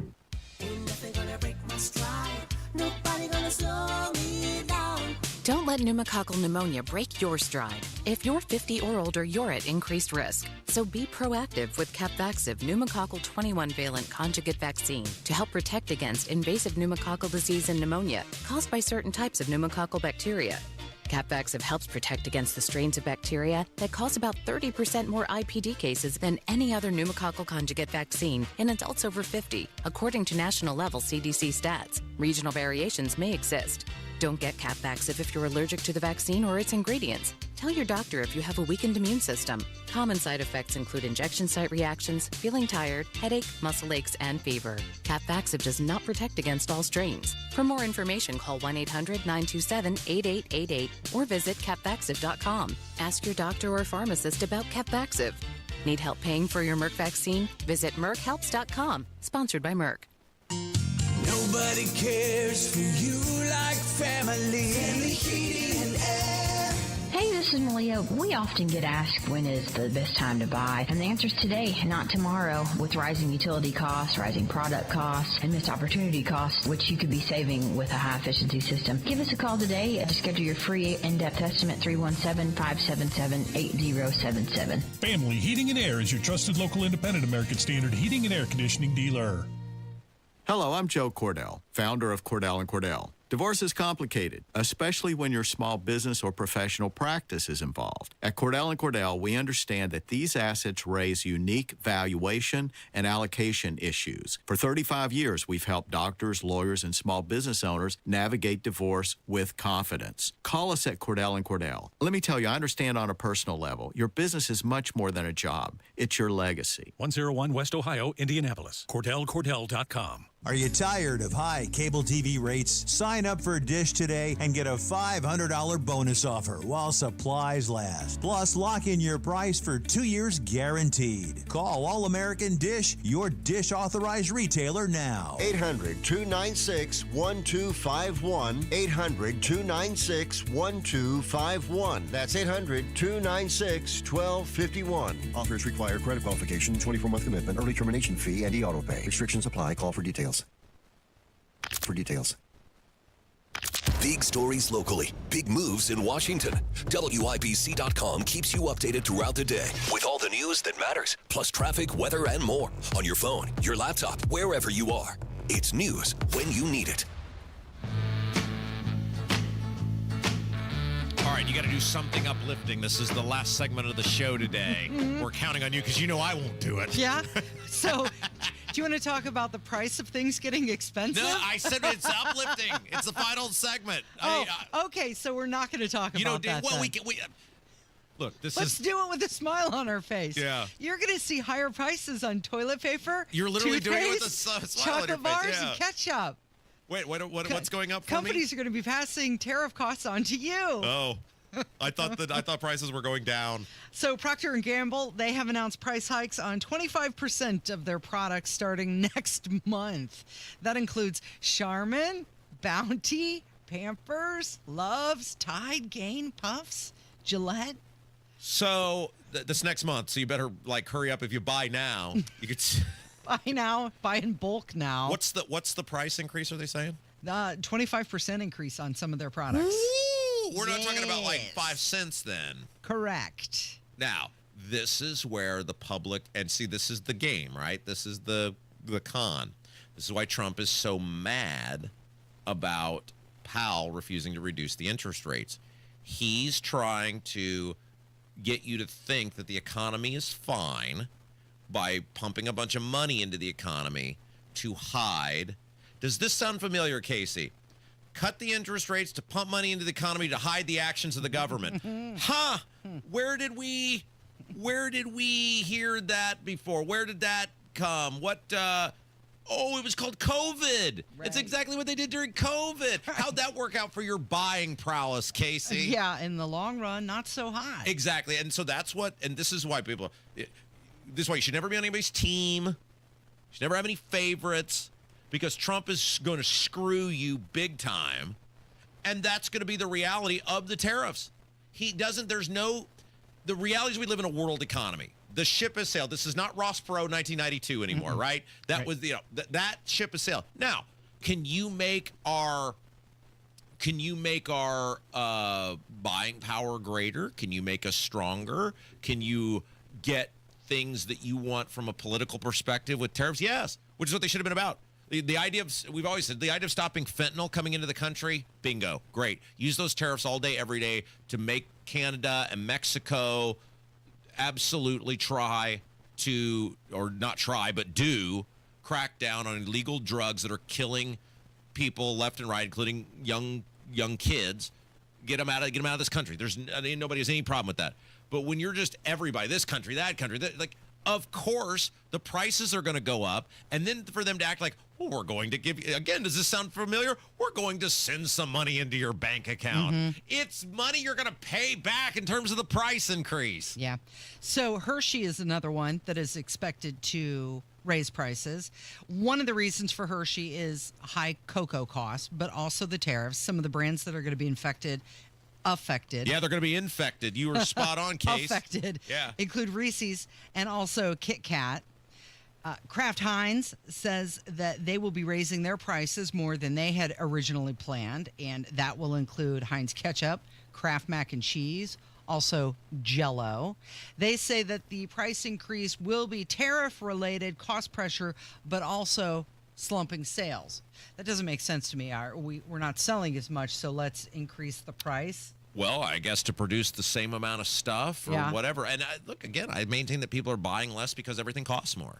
They are. I mean, there's no doubt. When you go to the grocery store, you absolutely tell me you don't. Let's see, COVID was 6 years ago now. Tell me that when you venture around the grocery store, you don't do it with a different strategy than you did 6 years ago. Yes, you obviously have a more discerning eye, and you're probably choosing something less expensive, or you're doing much more comparison on how many ounces is in this bottle versus this bottle. So what's the price difference here? Yeah, and this is all the fault of the government. There was zero reason for COVID to ever shut down society. Look, was COVID real? Of course. Did people get sick? Yes. Did they pass away? Yes, tragically. But 90% of the populace could have maintained a pretty regular lifestyle. Would they have probably gotten COVID at some point? Sure, most people did anyway. There's not one person walking around who goes, well, I didn't get COVID because I know lots of people who masked, they social distance, they rarely went out, they still ended up getting the thing. Hey, a virus did the virus stuff. That's how it works. You could have kept 90% of the population operational and going to work and doing their stuff, and we would have got through the thing quicker anyway, and it would have kept this insanity at bay. But it sort of makes you think, Case, that it really wasn't about keeping you from getting COVID, that it really was about governmental control over every facet of your existence. And the question is, will the prices drop again? Well, no. Experts are saying, no, you don't usually see price deflation once a group has gotten used to paying a higher price. It's very much like your government. Once it's there, it's going to stay there. And here's what you're going to risk, and it will take a while. It won't be overnight, and it may take 20 or 30 years for this to play out in full. But people are getting so sick of the system as it operates, and you're seeing this like with the price of Bitcoin. They are going to start seeking society takes buy-in. For society to function properly, if everybody opted out of society, the society couldn't operate. It's a voluntary compliance, right? And you're going to start seeing more and more people take their voluntary compliance and tell the government where to shove it. And they're going to start operating outside of traditional means. I mean, like the dollar, right? And you're going to see a seismic shift in how government and society operates over the next 20 or 30 years because people won't be able to afford living. That's where people draw the line when they can't afford living. Let's talk about the latest trend. You've probably seen lots of different videos, beautiful girls dancing.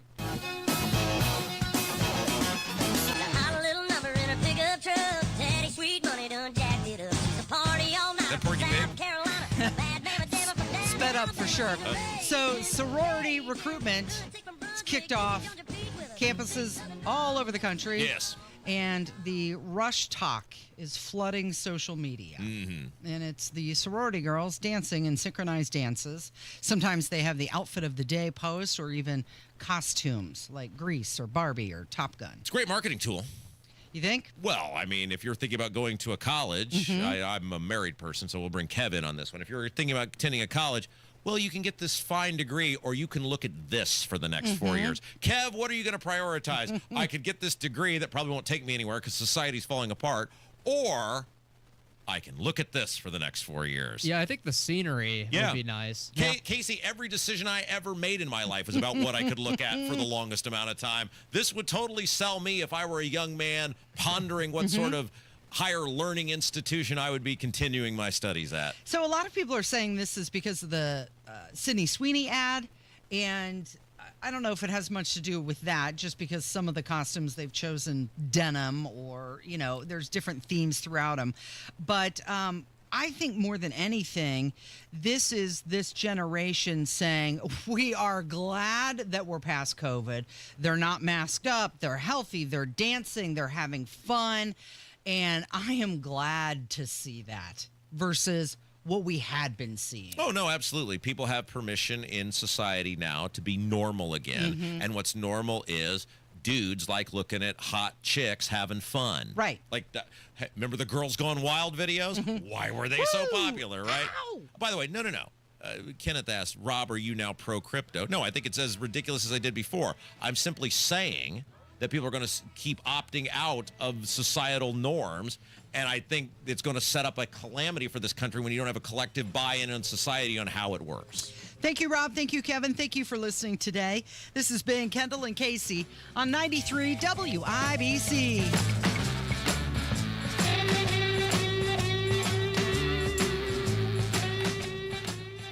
Got to get to windownation.com right now to check out these incredible savings this month. Get 50% off all Windows styles, 0 down, 0 payments, 0 interest for 2 years. You could be paying nothing until 2027. Let me repeat that offer, because I think it bears repeating.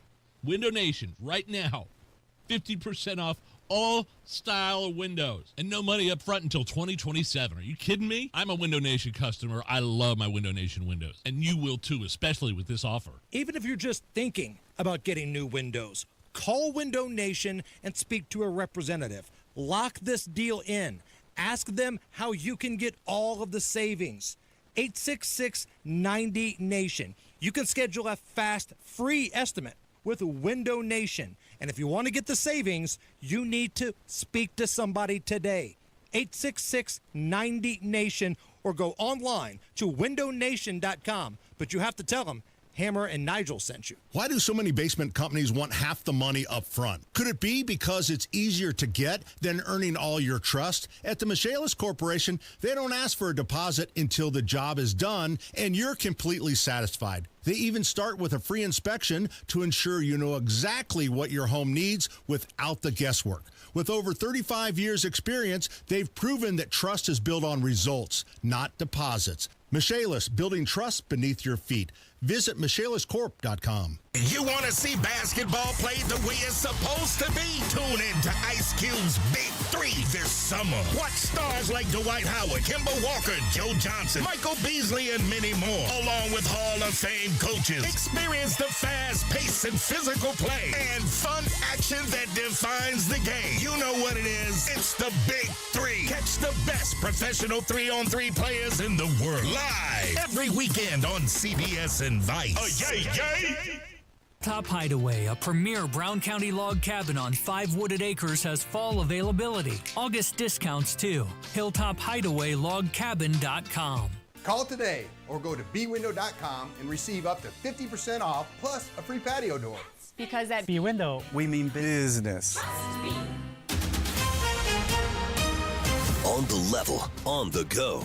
93 WIBC Indianapolis. Coming up.